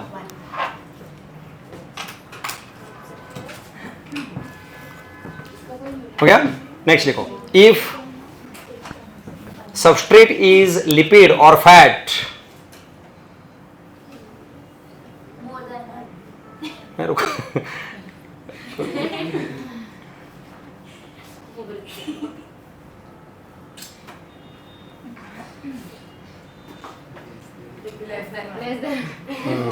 रुको हाँ लिखो, if substrate is lipid or fat, then RQ is, लिखना नहीं, परफेक्ट आंसर ढूंढना है, रुको। हाँ राइट दिस फॉर्मूला, ये देखो क्या लिखा है, C51H98O6, ये फैट है, उसका नाम है ट्राइपामिटीन, ये देखो लिखा है, फैट है, फैट। हाँ तो क्या होता है रिएक्शन, प्लस गिव्स, इसका आपको RQ ढूंढना है, करो शुरू। ये लिखना है, पहले रिएक्शन लिखो, ऐसे लिखो, एक मिनट रुको, सबस्ट्रेट फैट लिखा, नाउ राइट दिस रिएक्शन। ऊपर नहीं, ये हो गया ना, ये RQ, अरे कितना लिपिड, RQ निकालना है, ये देखो रिएक्शन लिखो पहले। ट्राइपेमिडीन इज अ फैट, ऑयल में वगैरह होता है, पाम ऑयल बोलते हैं ना, हाँ उसी तरह पामेटीन, उससे वर्ड है पामेटीन। चलो इसका आपको RQ ढूंढना है, देखते क्या करते हैं आप लोग।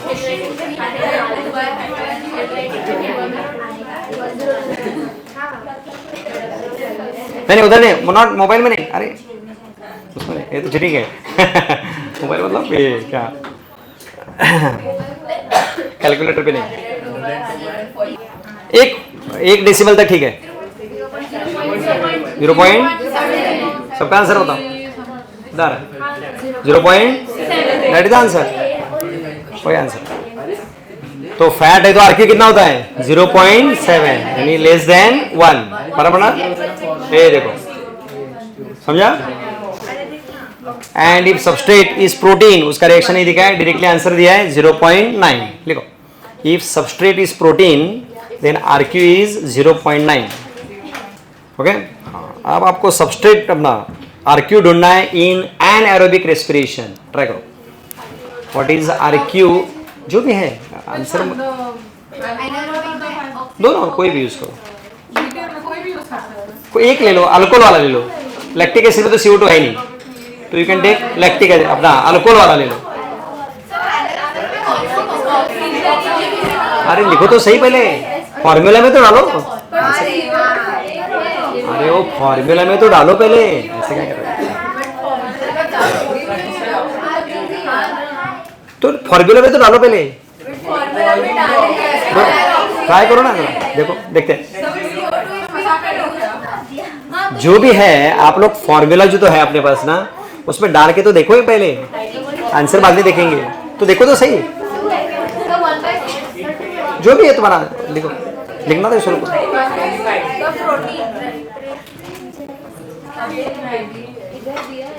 क्या लिखना है, प्रोटीन, इफ RQ इज 0.9, हाँ बोलो, आप फॉर्मूला भी नहीं डाल रहे, क्या है ऐसे कैसे आंसर है, बोलो सब लोग, क्या फॉर्मूला क्या आएगा, अब क्या फॉर्मूला कैसे, क्या आएगा, 2/0, क्या बोलते हैं उसको, इन्फिनिटी, वही लिखना है, इन एनारोबिक इट इज, तो तुम्हारे गले में है ना इन्फिनिटी। हाँ वही। ओके चलो, इन्फिनिटी। अरे समझा ना, मैथ्स थोड़ा इन्फिनिटी होता है, खत्म हो गया।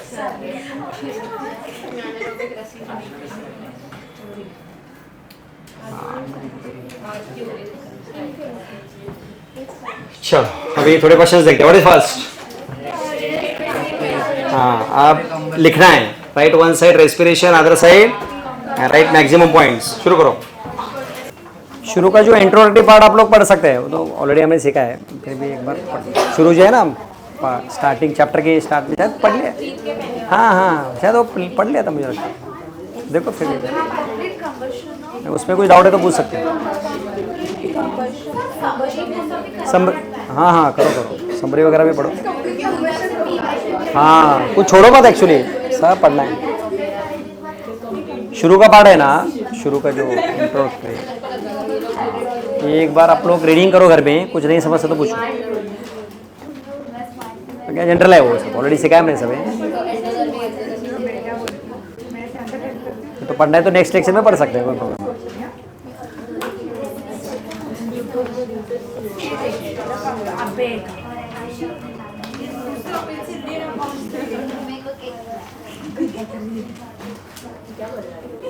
स्टडी रखो, नहीं तो बाद में फिर लोड हो जाएगा तुम लोगों को। अरे डिफिकल्ट है सब, सिलेबस में है ना, सिलेबस का भारत तो नहीं पढ़ा रहे, फिर साइकिल के अपने मन से थोड़ी पढ़ा रहे, ऑलरेडी है सिलेबस। पढ़ो पढ़ो, लोड हो जाएगा फिर। एक बार बैकलॉग रहेगा ना, फिर हो गए फिर।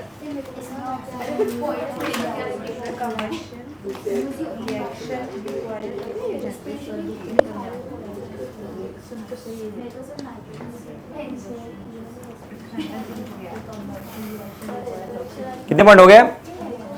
दो ही हुए।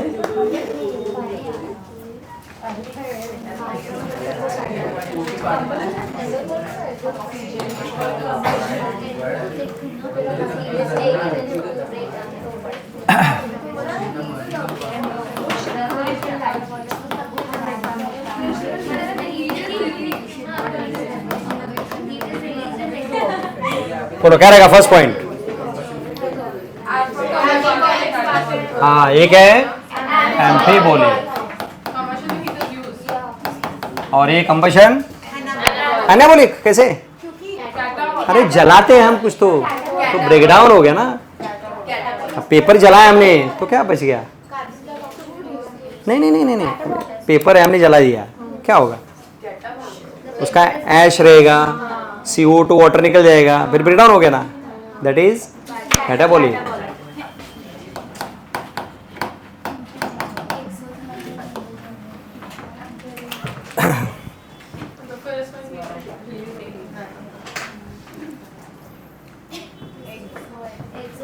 एक्सो ऐसे नहीं, फिर दो है ना इसमें। नहीं एम्फीबोलिक मतलब क्या? कैटाबोलिक और तो कैटाबोलिक एक्सो, एनाबोलिक क्या है? एंडो। हाँ वो मत लिखो फिर, तो उसमें आ गया आंसर। आप बताओ आगे क्या रहेगा? नहीं इसमें दोनों आ गए। नहीं अच्छा हाँ क्या बोल सकते हो? हाँ बोलो। यस हाँ, here energy is produce in the form of, और इधर हीट। ऐसा देखो, ये लिख सकते हैं, energy is produce in the form of ATP। हाँ ये करेक्ट।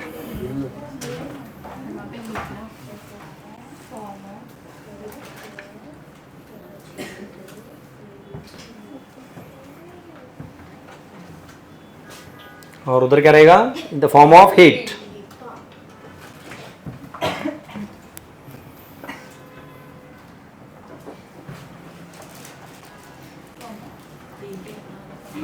और बताओ क्या रहेगा? ट्राई करो, ट्राई। बहुत सिंपल पॉइंट है। It takes place in living organisms, और वो नॉन लिविंग। लिखो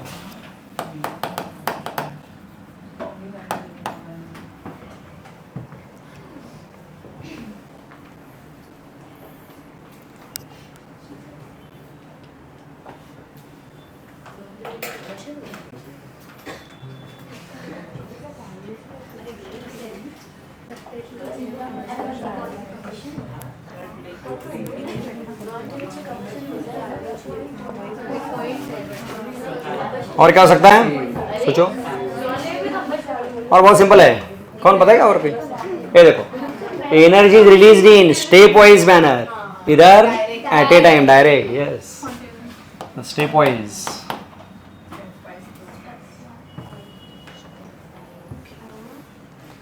energy is released in step wise manner, और उधर direct.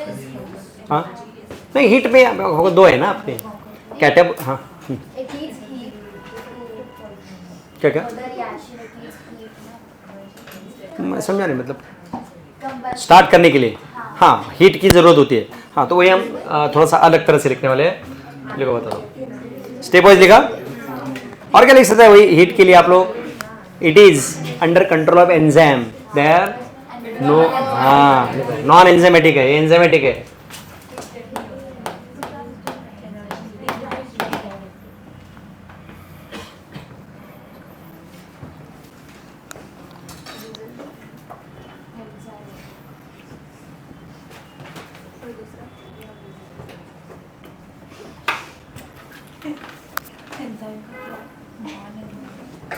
It is enzymatic process, it is non-enzymatic.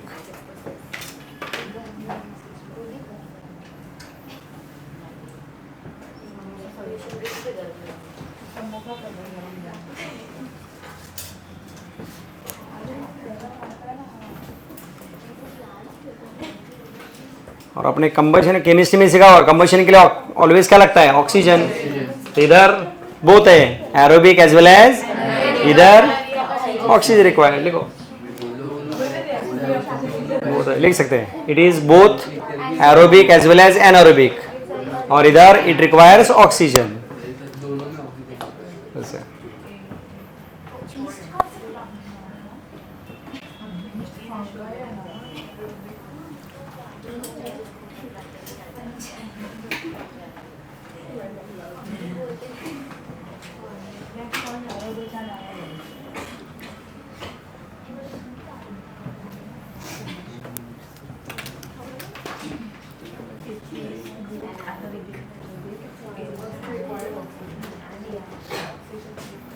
और कुछ रह गया? Respiration requires optimum temperature. हाँ बिकॉज इट इज इन. हाँ तो आप लिख सकते हैं, इट रिक्वायर्स पीएच, टेम्परेचर, ये सब चाहिए. इधर ऑलवेज हाई टेम्परेचर लगता है, इट इज हाई टेम्परेचर ना. But oxygen तो चाहिए रहता है. हाँ वो तो लिखा ना हमने ये पॉइंट में, इसमें लिखा था ना aerobic anaerobic it requires oxygen, याद है कि नहीं? तो अब एक मिनट सुनो सुनो लिसन, हमने यहाँ क्या लिखा था? नेक्स्ट 6 पॉइंट क्या लिखा था देखो, it is both aerobic as well as anaerobic, और इधर क्या लिखना है? इट इज और इट रिक्वायर्स ऑक्सीजन, ये एरोबिक है. हाँ 7 क्या बोले थे अभी? पीएच. हाँ requirement of optimum pH, temperature, pressure. इधर क्या होता है? हाई टेम्परेचर लगता है, जलाना पड़ता है ना पहले. हाँ तो शुरू में क्या लगता है? High temperature, it requires high temperature. इसमें optimum, it requires optimum temperature, pH, pressure etcetera. इसमें ऑप्टिमम, इधर इट रिक्वायर हाई. इवन आपने केमिस्ट्री पढ़ाई क्या, ज़्यादा प्रेशर होता है तो ज़्यादा फास्ट ये होता है, कंबशन होता है, बराबर है ना? केमिस्ट्री में कुछ तो अंडर प्रेशर होता है तो वो किसके लिए लोग क्या बोलते हो, माइनिंग से निकलता है वो, क्या बोलते हैं आप लोग? हाँ एक्सट्रैक्शन करते हैं, या हाँ ओर्स. हाँ ओर से नॉर्मल फॉर्म करना है तो अंडर प्रेशर हाई टेम्परेचर वगैरह लिखा था ना. हाँ भाई, तो यहाँ क्या लगता है? हाई टेम्परेचर, प्रेशर, इधर ऑप्टिमम मेटलर्जी. बराबर बराबर. चलो बस हो गया, चलो ठीक है, बाकी नेक्स्ट लेक्चर. ओके ओके, वो नेक्स्ट जो इंट्रोडक्टरी पार्ट वापस पढ़ेंगे नेक्स्ट टाइम, याद दिलाओ मुझे.